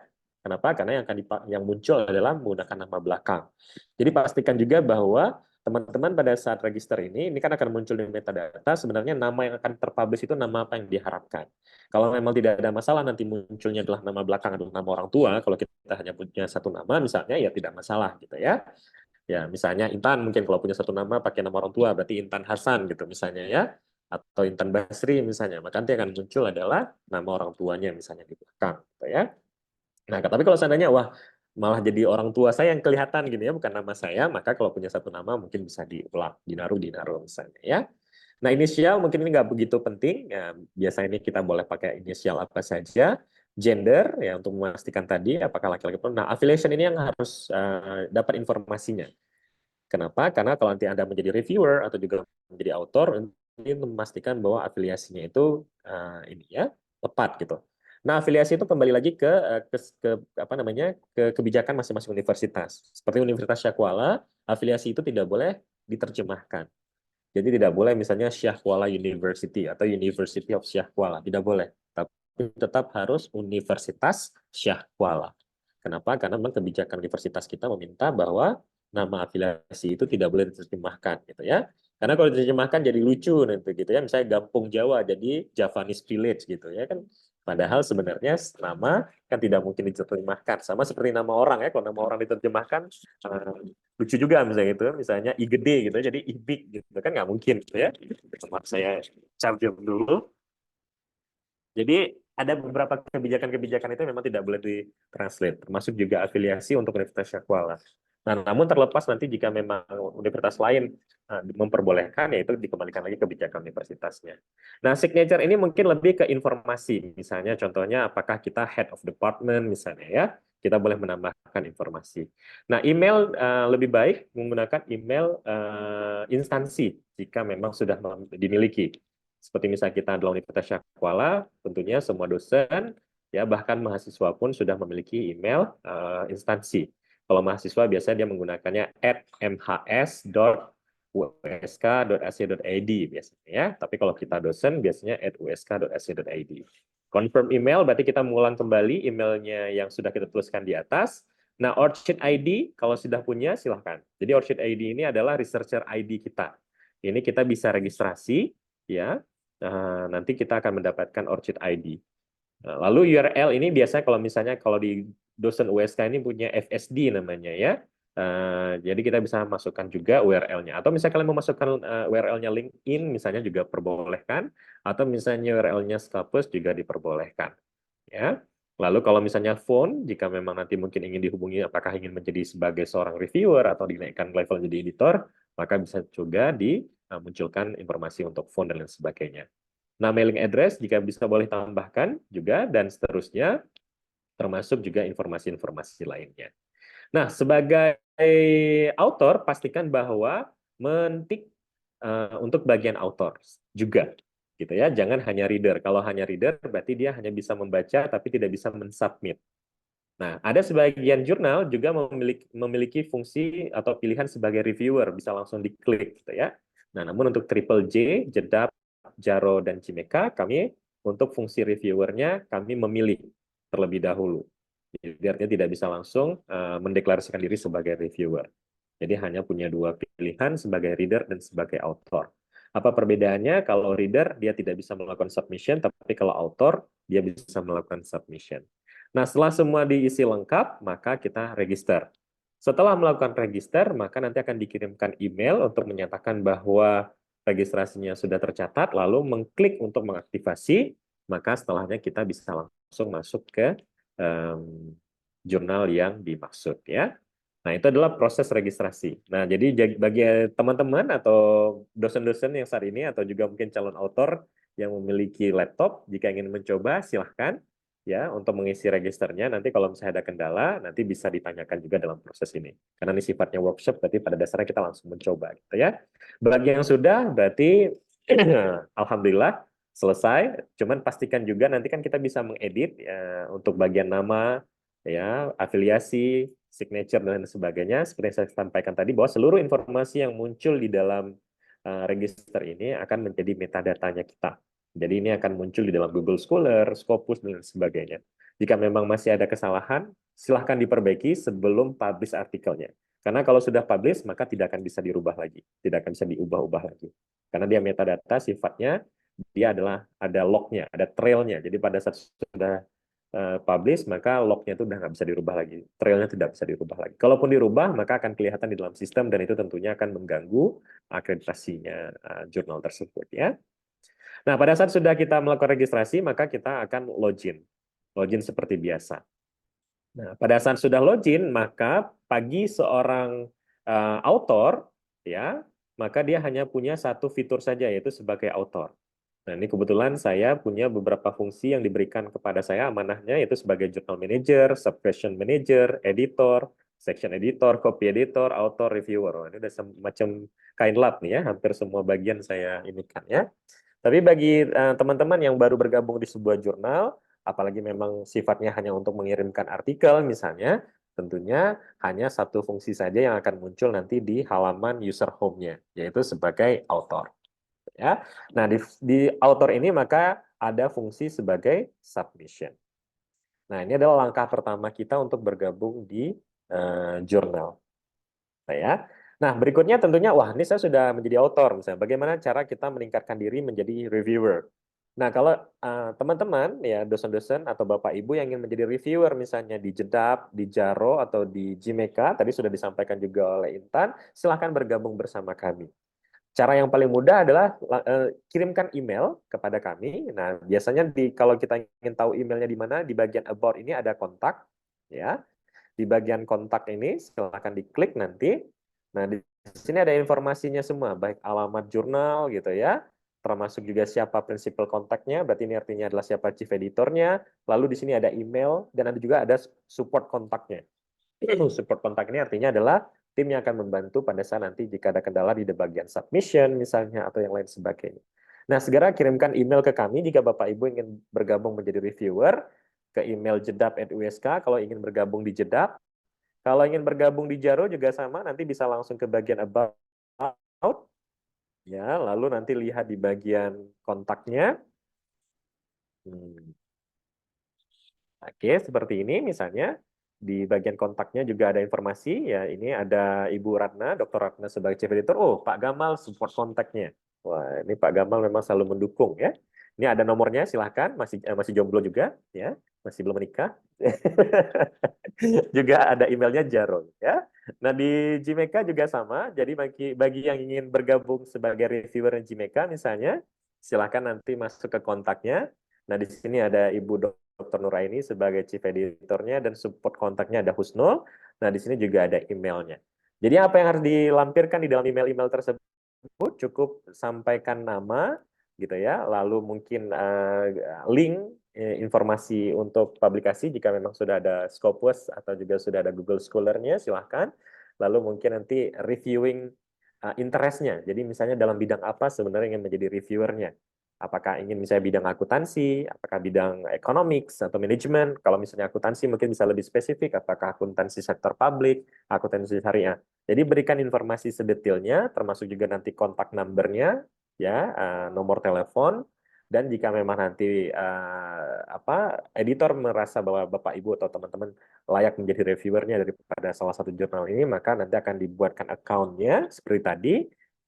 Apakah nanti kami akan membuat account-nya atau Bapak Ibu membuat account lalu ditingkatkan levelnya menjadi reviewer. Jadi cukup mudah sekali. Bahkan untuk JEDAP itu sudah punya Google Form sebenarnya untuk mendaftar sebagai reviewer. Ada recruitment form-nya. Ya, jadi tinggal langsung diisi email, ini ada personal information, ada foto juga, ya, lalu ada informasi-informasi yang harus diisi, ya, termasuk juga professional background-nya, afiliasinya, gitu ya, riset interest-nya dan nomornya langsung nanti akan terdata di sistemnya JEDAP. Nanti akan kami kirimkan linknya khusus untuk JEDAP, tapi nanti Jaro dan Cimeka akan juga dibuat form recruitment reviewer juga seperti ini. Nah, jadi artinya pada dasarnya pengelola jurnal itu memudahkan bagi siapapun yang ingin bergabung bersama jurnalnya. Ya, oke, good. Nah, itu adalah untuk menjadi seorang author pada dasarnya. Kalau untuk menjadi seorang author ini cukup mudah sebenarnya ya, karena pada dasarnya dia hanya cukup meregister. Nah, bagaimana kalau seandainya kita sebagai author ingin submission? Juga sama. Nanti saat kita di bagian author, maka kita memilih new submission. Saya ngambil contoh misalnya di Jaro ya. Di Jaro, seperti ini misalnya. Kenapa Jaro? Misalnya karena Jaro kalau kita lihat dari sisi scope, ini lebih luas dibandingkan JEDAP. Ya, kalau kita lihat dari sisi scope, focus and scope, ya. Nah, Jaro ini lebih luas. Kenapa? Karena dia selain ada accounting, juga bisa sifatnya adalah manajemen. Ada business management, ada capital market, ada marketing, bahkan juga ada economics, ada international trade, dan lain sebagainya. Nah, maka kenapa judul itu adalah accounting research, organization, ini masuknya ke bisnis dan manajemen, dan juga ada economics. Jadi bagi yang punya penelitian yang sifatnya adalah multidisiplin, misalnya tidak pure accounting, dan ingin misalnya, oh saya harus masuk ke ini, silahkan mengirimkannya ke Jaro. Nah, Jaro juga menerima yang multidisiplin dalam tanda kutip, misalnya ada ekonomi kesehatan misalnya ya, atau berbicara ekonomi kelautan misalnya, juga nanti bisa dikirimkan ke Jaro. Nah, karena Jaro adalah Sinta 2. Jadi artinya bagi Bapak Ibu ini sudah mencukupi syarat sebagai lektor kepala untuk BKD-nya, dan juga sebagai syarat untuk penelitian-penelitian hibah juga. Sudah pernah publish di Sinta 2, dan tentunya akan menambah nilai Sinta menjadi lebih tinggi. Jadi artinya Jaro scope-nya itu sedikit lebih luas dibandingkan dengan JEDAP. Kalau JEDAP memang kita pure lebih ke accounting-nya ya. Baik. Nah, sekarang kita anggap misalnya kita ingin bergabung di Jaro dan kita ingin submission misalnya di Jaro. Jadi nanti pada saat di submission juga akan sama, nanti akan muncul seperti ini. Ini kebetulan saya ada menjadi beberapa jurnal sebagai editor dan juga sebagai pengelola. Jadi ini banyak di dashboard saya. Nah, tapi misalnya kita fokus ke Jaro, di bagian author nanti ada new submission, diklik saja di new submission-nya seperti ini. Nah, ini adalah tampilan pada saat kita menjadi author ingin submit di jurnalnya. Yang pertama adalah submission checklist, kita pastikan bahwa ini belum pernah dipublikasi dimanapun. Lalu yang kedua, publikasinya dalam bentuk Word, ya, jangan PDF. Kenapa? Karena kalau PDF tidak bisa diedit nantinya. Lalu ketiga, kalau misalnya menggunakan referensi, pastikan bahwa sudah menggunakan APA, ya, Mendeley dan lain sebagainya, ataupun ada referensi-referensi dalam sifatnya URL yang bisa digunakan. Lalu pastikan juga bahwa sudah mengikuti semua author guideline-nya, lalu ini sifatnya adalah peer blind review, jadi nanti akan menggunakan peer-to-peer, lalu pastikan bahwa benar artikel ini bukan menggunakan AI, ya, atau artificial intelligence, karena sekarang ini kan kita cuma ketik saja langsung keluar gitu ya jurnalnya. artikelnya. Jadi pastikan tidak menggunakan AI. Dan kita nanti akan punya fasilitas juga untuk mengecek apakah ini menggunakan AI. Dan untuk setiap jurnal yang berada di JK, kita maksimum Turnitinnya adalah 20% untuk plagiasinya. Ya, jadi artinya pastikan pada saat sebelum disubmit sudah dilakukan cek plagiasi, dan plagiasinya tidak lebih dari 20%, dan rujukan utamanya itu tidak lebih dari 10%. Jadi artinya 18%, tapi nanti ada satu yang 10%, maka itu juga akan ditolak.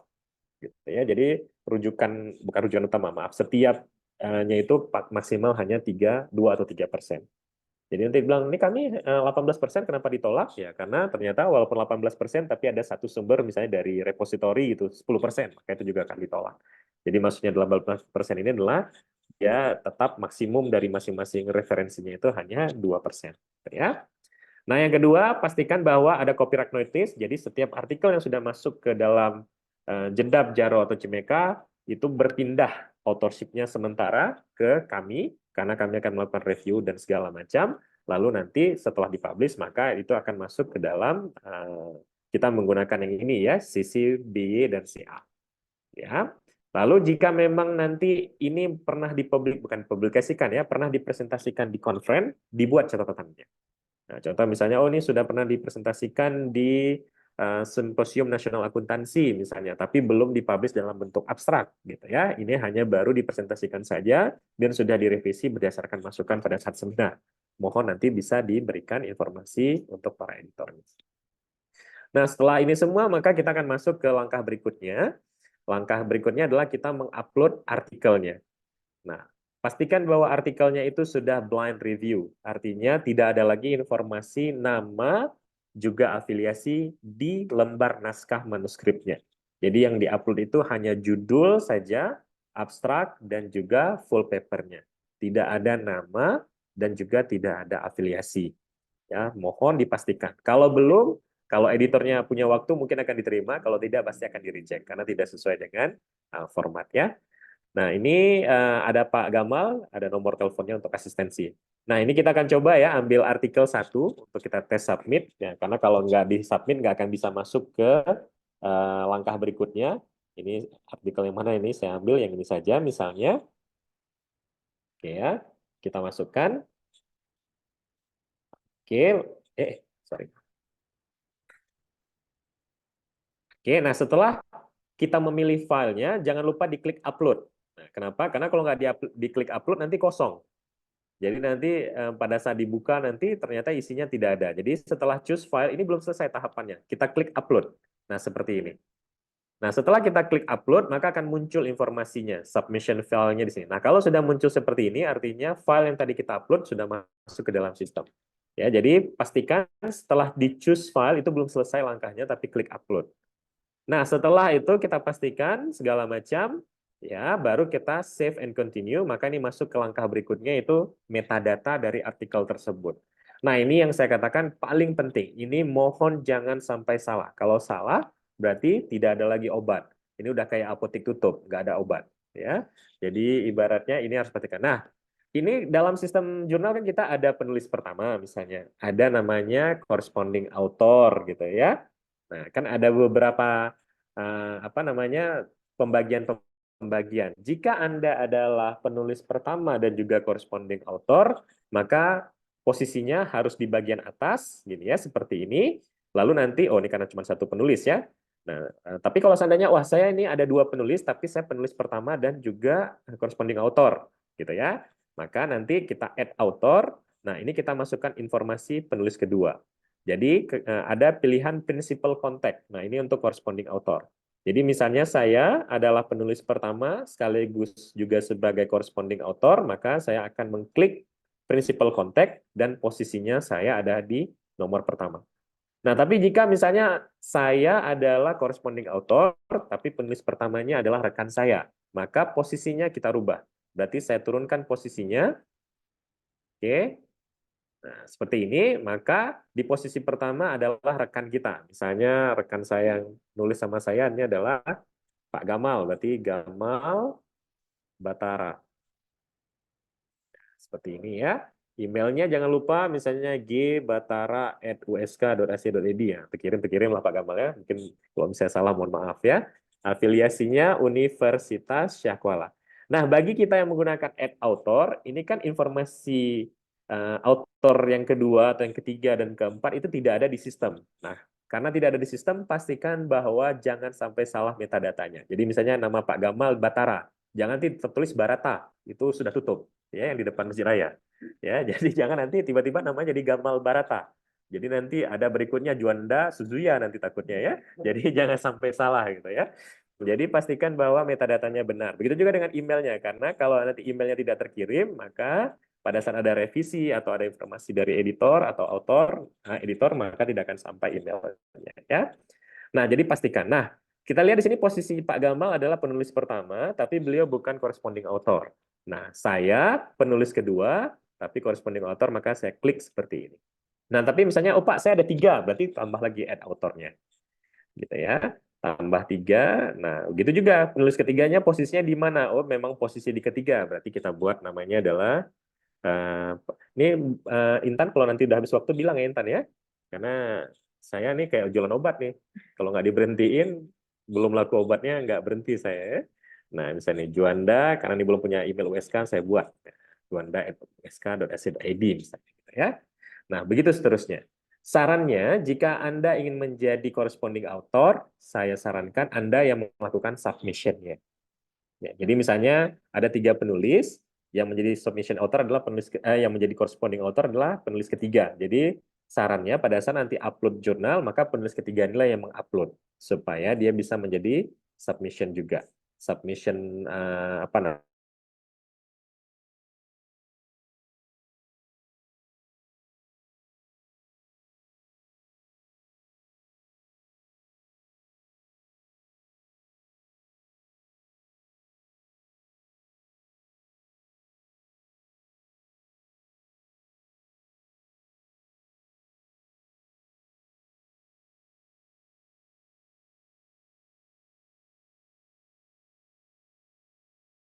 Kita masukkan ke dalam sistem.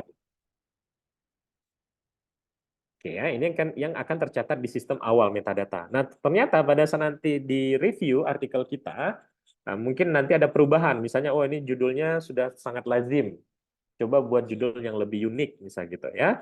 Nah, di artikelnya, di manuskripnya mungkin sudah kita ubah judulnya. Misalnya judulnya Cash Flow Corporate Governance. Is it related or not? Misalnya gitu judulnya, berubah gitu ya. Nah, jangan lupa di metadatanya juga dirubah. Ya, kenapa? Karena kalau tidak, nanti pada saat masuk ke Google Scholar, yang akan muncul adalah tetap judul yang ini. Nah, jadi misalnya kita mau ubah, berarti kan nanti kan misalnya kita ubah menjadi misalnya cash flow and corporate finance, misalnya gitu ya. Is it related? Misalnya gitu ya.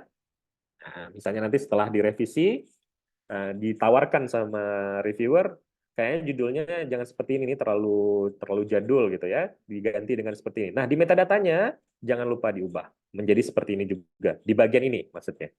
Ya, karena kalau tidak maka yang akan muncul nanti di Google Scholar, di Scopus atau dimanapun nanti tetap dengan judul yang ini, meskipun di artikelnya judulnya sudah berubah di manuskripnya. Kenapa? Karena manuskrip dengan metadata itu dia tidak terkoneksi. Ya, jadi jangan nanti pada saat di-download judulnya cash flow and ini sudah seperti ini, tapi yang ini belum berubah. Maka nanti pada saat metadata dihapus yang ini diganti dengan yang baru. Ya, begitu juga dengan abstrak. Nanti kan abstrak kita bercerita bla bla bla bla, ternyata nanti ada review, harus diubah abstraknya misalnya karena terlalu panjang, terlalu pendek, ada beberapa hal informasi yang kurang, maka di metadatanya juga diubah. Misalnya gitu ya. Misalnya this research aim gitu ya. To bla bla bla. Nah, nanti jangan lupa di sini juga diubah. Jadi jangan hanya di manuskripnya saja. Jadi yang harus diingat adalah sebagai author, apapun yang ada perubahan di manuskrip, jangan lupa diubah di metadata. Kalau tidak, yang muncul nanti di sistem pengindeks adalah yang muncul di metadata. Ya. Begitu juga dengan indexingnya. Misalnya apa gitu ya, cash flow dan seterusnya. Ya. Nah, untuk reference ini mohon dilampirkan. Jadi misalnya kita ada artikel, referensinya ada, silahkan dilampirkan.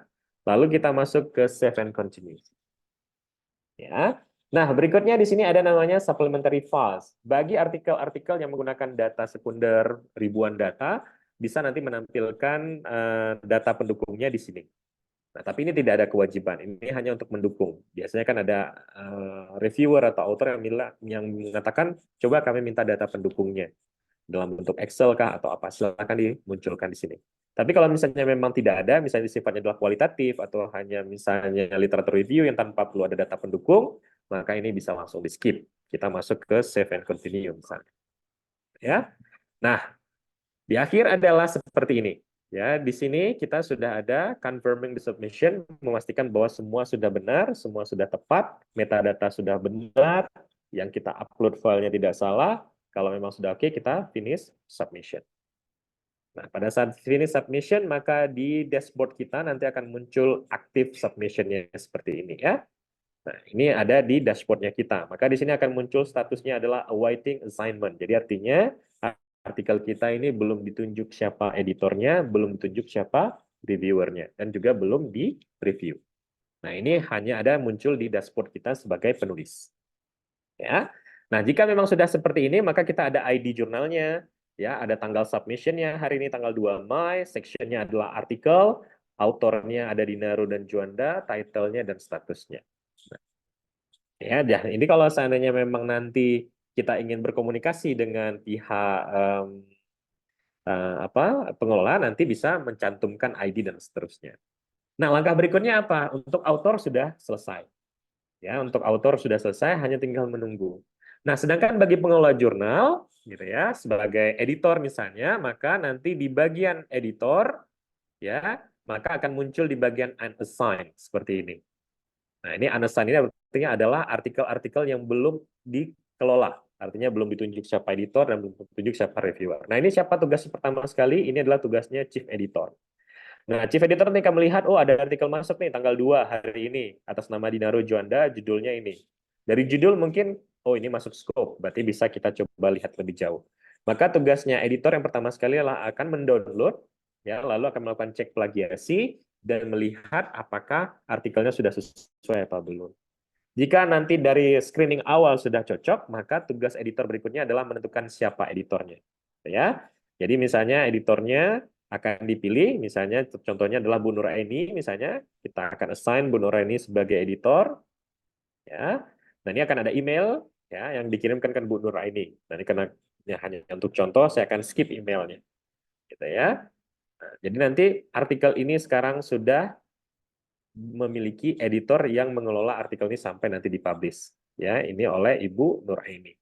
Nah, pastikan juga di sini ya, bagi saya katakan tadi submitternya di sini akan muncul ya. Siapa submitternya? Dinaro. Nah, ini akan menjadi corresponding author. Maka saya sampaikan tadi, bagi yang merasa ingin menjadi corresponding author, diharapkan beliaulah yang mensubmit artikelnya. Jangan berikan kepada pihak yang bukan menjadi corresponding author. Oke, tugas berikutnya adalah Bu Nuraini akan mendapatkan email, lalu Bu Nuraini akan melihat setuju, maka tugas dari Bu Nuraini berikutnya adalah akan menentukan siapa reviewernya dari artikel tersebut. Nah, jadi ini adalah masuk ke dashboardnya Bu Nuraini, contohnya ya, lalu Bu Nuraini akan memilih reviewer. Misalnya reviewer yang ditunjuk untuk artikel ini adalah, jangan Bu Nuraini lagi ya, kita ambil contoh yang lain, misalnya Cut Aprilia misalnya ya, Ibu Cut Aprilia. Nah, lalu nanti akan ada email lagi yang dikirim. Oke, nah seperti ini, Ibu Cut Aprilia, ya. Lalu ada review form-nya. Review form ini disiapkan oleh pengelola, ya. Kalau misalnya kita ingin lihat, misalnya review form ini isinya apa-apa saja, biasanya akan lihat apakah ada relevance antara artikel dengan scope-nya, apakah abstraknya sudah dibuat dengan bagus sesuai dengan template, apakah introduction-nya sudah baik, ada research problem, ada state of art, ada gap, ada novelty, gitu ya. Apakah literatur review, theoretical framework, dan hipotesisnya dibangun dengan baik, misalnya ada relevance, ada adequacy, ada quality-nya bagus, ya. Apakah riset metodenya sudah dibuat dengan baik, ya, termasuk sampel, measurement, method, dan segala macam. Bagaimana dengan result and discussion-nya, apakah sudah diinterpretasi dengan baik, discussion-nya flow dengan lancar, dan seterusnya. Termasuk conclusion-nya, apakah berkualitas atau tidak. Lalu terakhir adalah reference-nya, apakah sudah menggunakan 5 tahun terakhir, apakah komplit, menggunakan citation style, dan seterusnya, termasuk juga bahasanya, apakah bahasa Inggrisnya bagus, formatnya, dan seterusnya. Baru nanti adalah apakah dia accept, revision, resubmit, atau decline. Lalu di sini ada komennya. Ini yang harus nanti diisi oleh reviewer, gitu ya. Ini adalah contoh reviewer form yang sudah disiapkan. Nah, kita assign. Oke ya.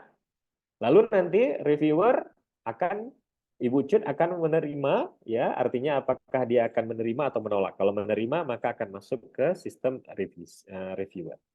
Nah, nanti setelah ini kita akan bahas apa yang harus dilakukan oleh reviewer, ya.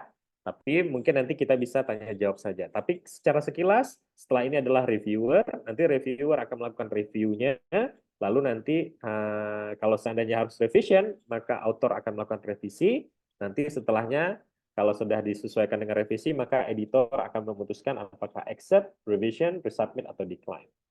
Lalu baru masuk ke proses publikasi. Nah, mungkin ini hanya khusus bagi pengelola jurnal, sedangkan bagi author mungkin tidak begitu tidak begitu perlu mengetahui hal ini secara detail, namun dia bisa melihat prosesnya nanti di dashboard-nya masing-masing. Ya. Nah, mungkin berikutnya juga jangan lupa bagi Bapak Ibu yang nanti akan publish, ya, ada namanya Bell List Predatory. Jadi tidak semua international publication itu semua bagus gitu ya. Ini ada contoh-contoh publikasi yang predatory. Predatory ini maksudnya artinya dia hanya buat sembarangan. Kemarin tuh kita ada temukan yang terbit di predatory ini autornya adalah Inul Daratista. Bayangkan coba, ternyata Inul sudah membuat publikasi. Ya, sama kayak wasit Cina kemarin yang di Uzbekistan ya. Mungkin nih ceritanya ya, yang kita kira-kira ya. Ya, jadi kalau ingin melihat apakah publikasinya itu terindikasi predatory atau tidak, bisa melihat salah satunya di Bell List ini atau di Skimago, sebagaimana yang sudah dijelaskan tadi oleh Pak Gamal. Jadi kalau nggak masuk Skimago, berarti artinya itu kemungkinan besar adalah predatory.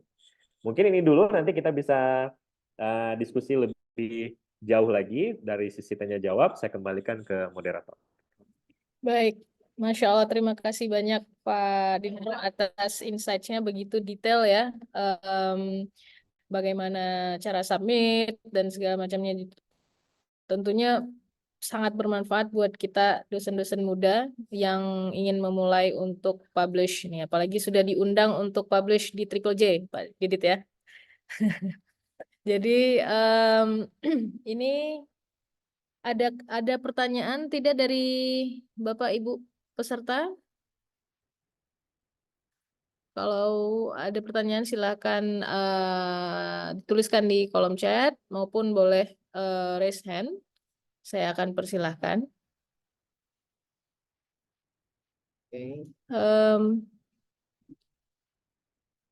Mungkin kalau belum ada pertanyaan daripada peserta, saya ada pertanyaan ini, Pak Dinaro ya, boleh ya? Terkait tadi mungkin sedikit ya tadi masalah sedikit yang belum tersampaikan, mungkin setelah ini bisa dibahas juga masalah menjadi reviewer ya. Pertanyaan saya tuh tricky kalau untuk para pemula kan takut di reject ya, biasanya ditolak tuh sakit rasanya. Jadi saya ingin bertanya tips gitu untuk supaya tidak di reject, karena kan ada kalau tidak salah saya ada dash reject ya, itu di reject langsung oleh chief editornya dan juga bisa di reject oleh reviewernya. Mungkin ada insights dari Pak Dinaro mengenai hal ini untuk menghindari rejections. Aduh, ini yang bertanya lebih tahu daripada yang ditanya. Ini Bu Intan ini ya. Ya, baik. Mungkin seperti yang saya sampaikan tadi, untuk screening awal, editor itu yang pertama yang pasti akan dilihat adalah sesuai scope atau tidak. Ya, seperti yang saya sampaikan tadi, kalau memang tidak sesuai scope, jangan harap akan diterima. Karena sering memang kita coba-coba kan.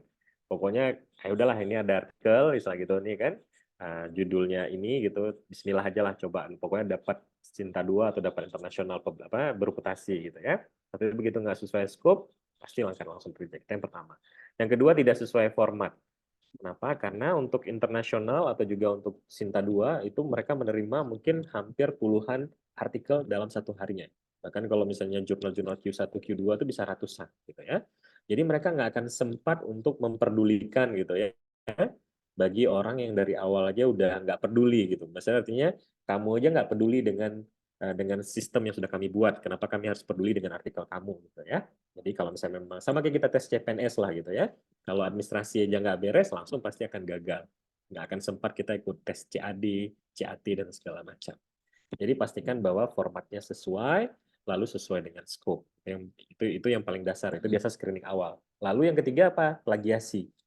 Nah, itu plagiasi itu masih lumayan, kita di Indonesia masih 20% gitu ya. Ada mungkin beberapa internasional mereka bahkan mungkin lebih rendah daripada itu. Mungkin mereka mintanya hanya 15 dan seterusnya. Gitu ya. Jadi pastikan bahwa 3 hal utama ini sebagai amunisi dasar itu kita aman dulu. Nah, setelah itu baru tentunya kita melihat dari sisi konten. Dari sisi konten itu biasanya kalau internasional atau Sinta 1, Sinta 2 yang pertama dilihat adalah referensinya. Referensi itu maksimal biasanya 3 tahun. Jadi kalau ini 2024, maka paling maksimal itu referensinya 2020 atau 2021. Kalau kita masih memasukkan referensi di belakang itu, maka biasanya kita dianggap rujukan utamanya itu berarti sudah tidak up to date gitu ya. Maka itu ada kemungkinan kita bakal kena reject. Kecuali memang itu adalah sesuatu hal yang memang sangat baru, yang belum ada referensi barunya gitu ya. Nah, sehingga memang kita harus merujuk kepada latar pondasinya itu di belakang gitu. Misalnya kita berbicara tentang sustainable reporting misalnya, kan ini kan hal baru gitu. Memang belum ada mungkin ya. Nah, mungkin kita harus mengambil teori-teori, apakah teori apa misalnya gitu yang mungkin di tahun 2020, 2018 gitu ya sebagai landasan teori awalnya. Mungkin itu masih bisa. Yang kedua adalah novelty ya. Novelty ini mungkin ini bagi yang senior-senior dan menulis juga bisa menambahkan ya. Novelty ini kan berbeda-beda pola konsepnya. Kalau kita mungkin di Indonesia menganggap novel itu harus seperti yang rocket science gitu ya. Tapi kadang-kadang bagi orang luar negeri, kita meneliti tentang kampung di Aceh itu udah novelty bagi mereka gitu ya. Kenapa? Karena mereka nggak pernah tahu bagaimana keadaan social dynamics di kampung di Aceh gitu ya. Jadi pada saat kita kasih judul itu, pada saat kita lempar ke international journal mungkin langsung diterima gitu ya. Pada saat kita lempar ke Indonesia malah ditolak gitu karena menganggap wah ini nggak keren nih, bukan hal baru gitu ya. Jadi novelty ini memang sangat perspektifnya itu sangat tergantung dari editornya gitu ya. Nah, jadi bisa saja sesuatu hal yang memang harus sangat spektakuler sekali itu dianggap sebagai novelty, bisa saja suatu hal yang biasa tapi belum pernah dapat informasinya bagi orang lain itu juga novelty gitu ya. Tapi yang pasti novelty di sini adalah sesuatu kebaharuan. Jadi bisa saja riset gap misalnya, atau juga mungkin hal-hal yang lain. Dan ini mungkin nanti bisa para chief editornya untuk menambahkan terkait tentang novelty gitu ya. Nah, jika memang semua hal-hal itu sudah kita pastikan sudah oke, maka mungkin langkah yang terakhir yang kita pastikan adalah tentang tata bahasa. Nah, kita banyak sekali mungkin artikel kalau dalam bahasa Inggris itu lebih ke Indonesia English ya. Jadi terjemahannya itu langsung gitu. Kita nggak menggunakan proper word yang biasa digunakan oleh scientific academic writing-nya internasional gitu. Nah, itu paling sering yang juga kena. Jadi kalau bahasanya sudah agak membingungkan bagi para editor international journal, mereka akan langsung reject gitu ya. Tapi kalau mungkin kita di Indonesia masih ada ini. Maka pastikan proofreading. Selalu melakukan proofreading dan proofreading sehingga nanti artikelnya menjadi lebih baik. Nah, jika memang sudah seperti itu, lalu langkah berikutnya adalah kita lihat persentase penolakan dari artikel tersebut. Itu biasanya ada websitenya, kita bisa lihat ya. Misalnya contohnya Q1 artikel ini, berapa sih persentase penolakannya? Jika memang 10 atau 12% ya berarti kita harus siap-siap juga masuk ke dalam yang 80%-nya yang ditolak gitu ya, kecuali memang kita punya. Tapi ada satu tips menarik sebenarnya yang boleh dicoba. Pada saat kita membuat artikel, pastikan ada nama profesor yang terkenal di belakangnya. Ya, misalnya mengundang Prof. Heru sebagai nama ketiga gitu ya. Atau prof-prof kita yang misalnya ada yang kita kenal luar negeri, itu biasanya akan menjadi kunci untuk memudahkan kita publish di internasional. Ya, karena ada nama yang dikenal gitu ya. Tapi kalau kita orang baru ya pasti akan susah untuk siapa sih gitu ya. Kecuali memang track record-nya sudah kita dikenal gitu ya. Mungkin itu Intan untuk awal dulu, nanti mungkin Prof. Heru atau juga mungkin Prof. Mirna dan juga Bu Rana bisa menambahkan juga bagaimana tips dan trik untuk publish di jurnal baik internasional maupun juga di Sinta. Ya, demikian. Baik, terima kasih Pak Dinaro. Sebelum kita lanjut dulu ya, ini ada pertanyaan dari Pak Hendriks ya. Ada 2 pertanyaan beliau. Yang pertama, sebagai editor, kalau jurnal kita ingin mengajukan Sinta persyaratan apa saja yang perlu disiapkan?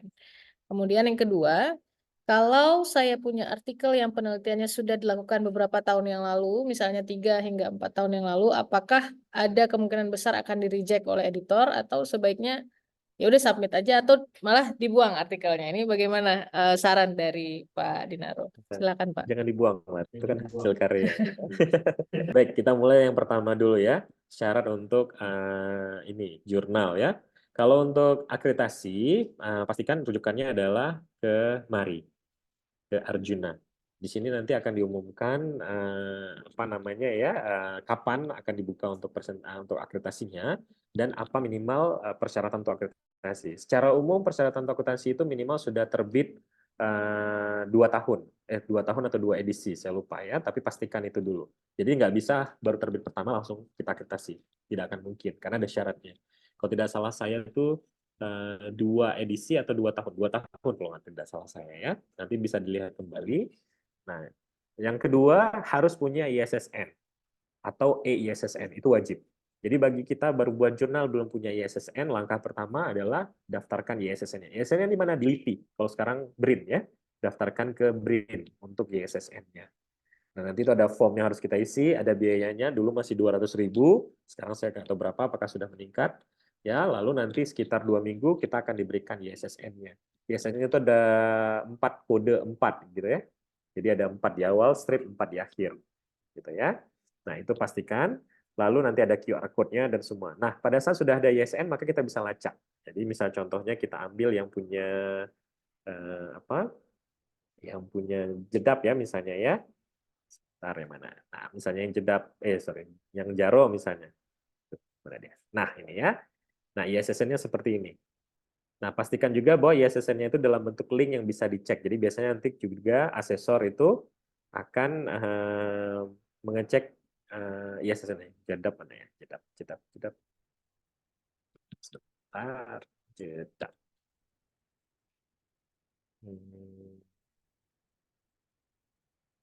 Nah, ya, seperti ini ya. Nah, ini adalah ISSN dan ISSN. Nah, ini kan nggak bisa kita klik, maka buat yang seperti ini, yang bisa diklik. Seperti ini ya. Jadi nanti asesor akan mudah untuk mengkliknya, untuk melacak langsung ke BRIN. Nah, nanti akan muncul di halamannya BRIN seperti ini. Nanti ada informasinya, ada jurnal dinamika akuntansi dan bisnis, ya, permohonan di tahun 2016, gitu ya. Ada sinopsisnya, edisi mulai berlakunya kapan. Jadi artinya ISSN ini mulai berlaku dari kapan. Ada informasi frekuensi penerbitan, ada URL-nya, dan seterusnya. Ya, tanggal terbitnya, dan seterusnya. Jadi dia ada 4, strip 4. Nah, ini jadi pastikan sudah ada ISN, itu yang pertama. Yang kedua, penerbitannya itu nanti bisa dicek lagi di websitenya Arjuna ya, minimal 2 tahun. Habis itu dia kan kalau baru pertama biasanya itu pastikan ada editor gitu ya, ada reviewer. Ya, editornya boleh 2 atau boleh 3, reviewernya juga disesuaikan dengan jumlah artikel. Tapi pada saat nanti naik tingkat, dia ada levelnya lagi. Jadi misalnya kalau mau naik ke Sinta 2 atau Sinta 1, maka editornya harus minimal dari 4 negara yang berbeda. Misalnya. Reviewernya juga dari 4 negara yang berbeda, dan seterusnya. Jadi nanti level dari 6 ke 5, 5 ke 4, 4 ke 3, 3 ke 2 itu masing-masing dia punya requirement-nya masing-masing. Karena kan tentunya semakin tinggi level Sintanya, maka dia tentunya akan semakin diminta pengelolaan yang semakin lebih baik, ya, termasuk juga dari sisi mitra bestarinya, reviewer, juga autornya juga nggak boleh dari satu negara, lalu juga editornya. Jadi jangan berharap misalnya kita yang ngisinya adalah dosen-dosen jurusan kita, terus Sintanya bisa naik, itu agak susah juga. Nah, kira-kira seperti itu. Jadi silahkan dilihat di Arjuna tadi. Login, nanti di login itu ada namanya evaluasi diri, kita mengisi borang evaluasi diri itu, di situ ada pertanyaan-pertanyaan harus dijawab.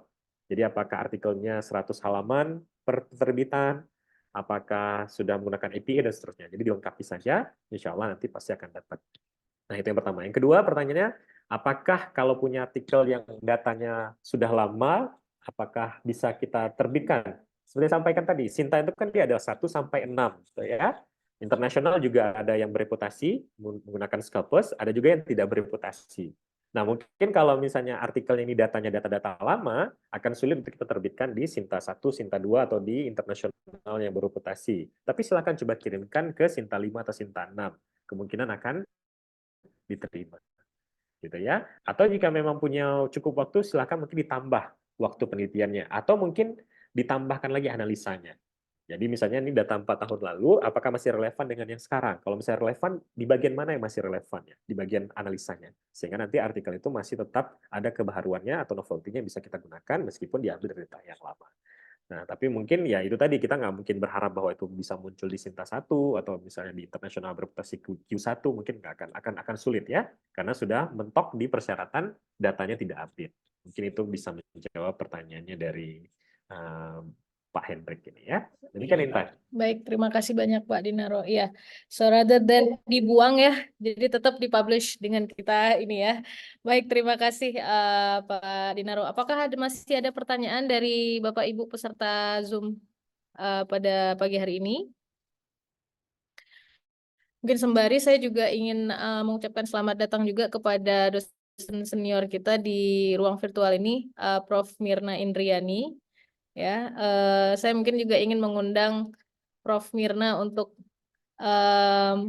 memberikan sedikit insights lah, Prof ya, kepada kami nih dosen-dosen muda supaya tetap semangat nulis paper. Ini gimana nih Prof nih?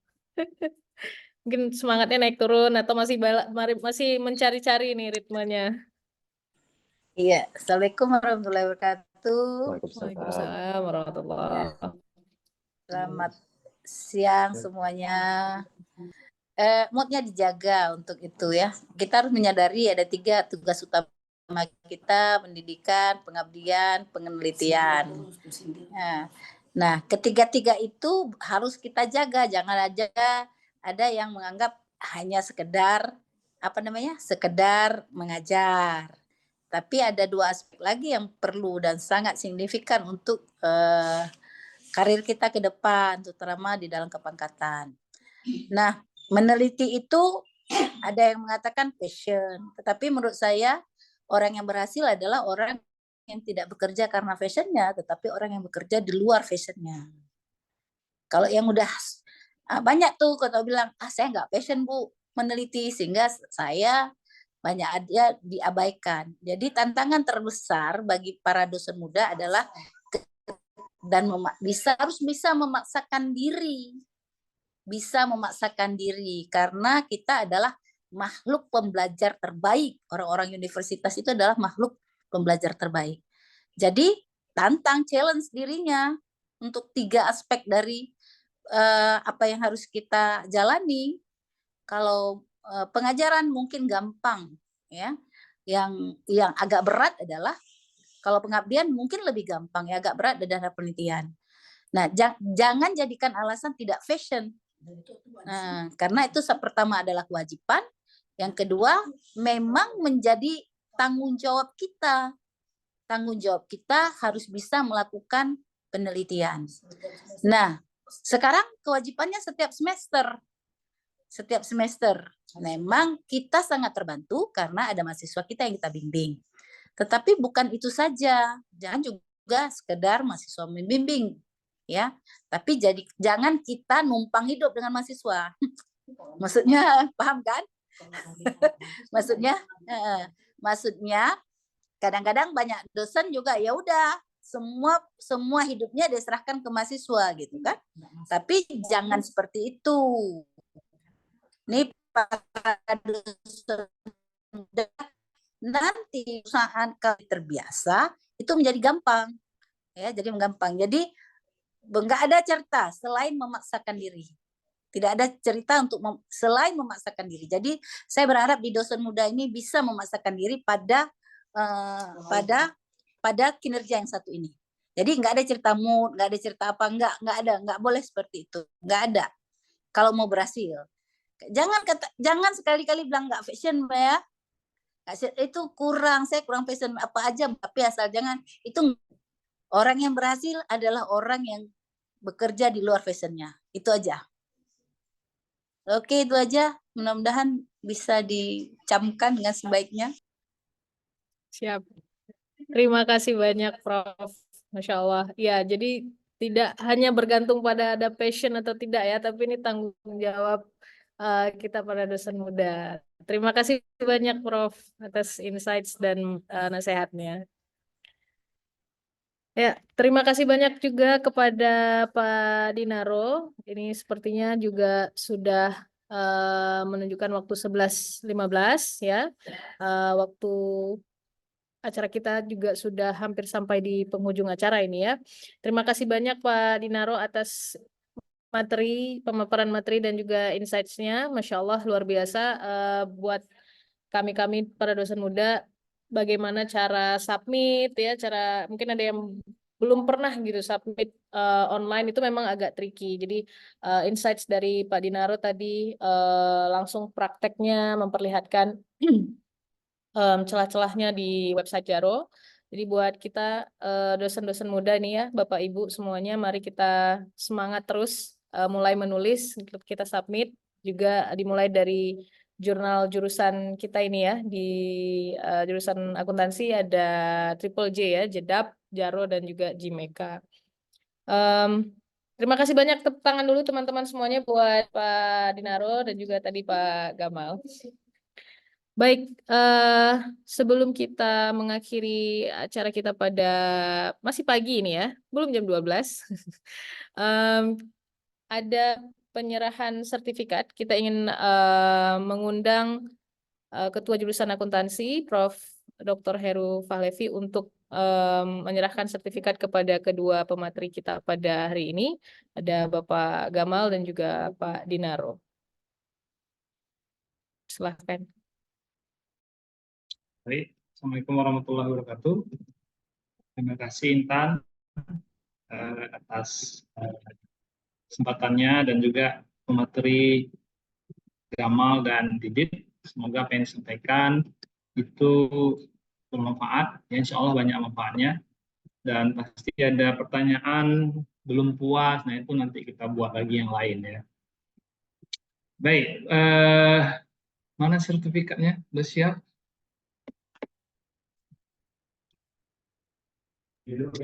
Sebentar ya, ini operatornya. Bapaknya udah terima logis dari Prof. Mirna, lesu semua guys. Ya, semoga tidak hanya peserta, pemateri juga semangat, ya, supaya bisa terus publikasi tiap tahun. Karena seperti yang disampaikan Ibu Mirna tadi, Prof. Mirna, ini sudah jadi tanggung jawab kita sebagai akademisi, ilmuwan ya, untuk menerbitkan karya-karya terbaik dan menjadi rujukan bagi literatur ya.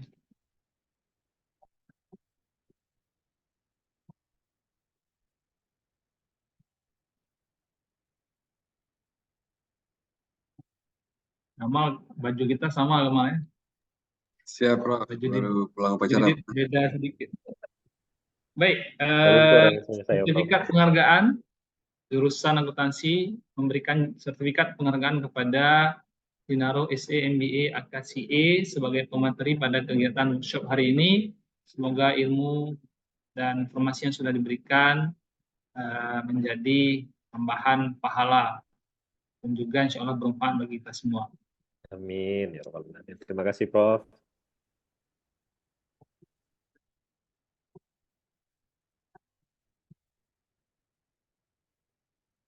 Yang kedua, untuk Gamal, sertifikat penghargaan kepada Gamal Batara SE MAK sebagai pemateri pada hari ini.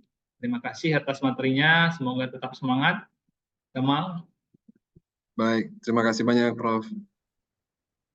Baik, demikian saya kembalikan kepada Intan. Baik, terima kasih banyak Prof. Atas kesediaannya untuk menyerahkan sertifikat kepada Pak Gamal dan juga Pak Dinaro. Akhirnya kita sampai di penghujung acara kita pada pagi hari ini. Terima kasih banyak saya ucapkan kepada seluruh panitia juga ya yang sudah bekerja keras untuk menyelenggarakan acara kita pada hari ini. Special thanks juga kepada jurusan Ekonomi Akuntansi dan juga kepada pemateri dan juga kepada ketua jurusan dan seluruh dosen-dosen jurusan akuntansi dan juga pastinya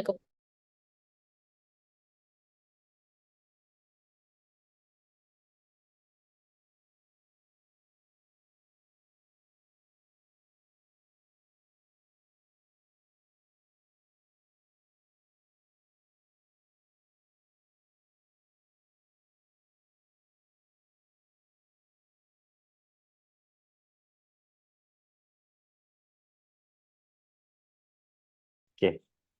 Tutup ya semuanya. Terima kasih. Terima kasih.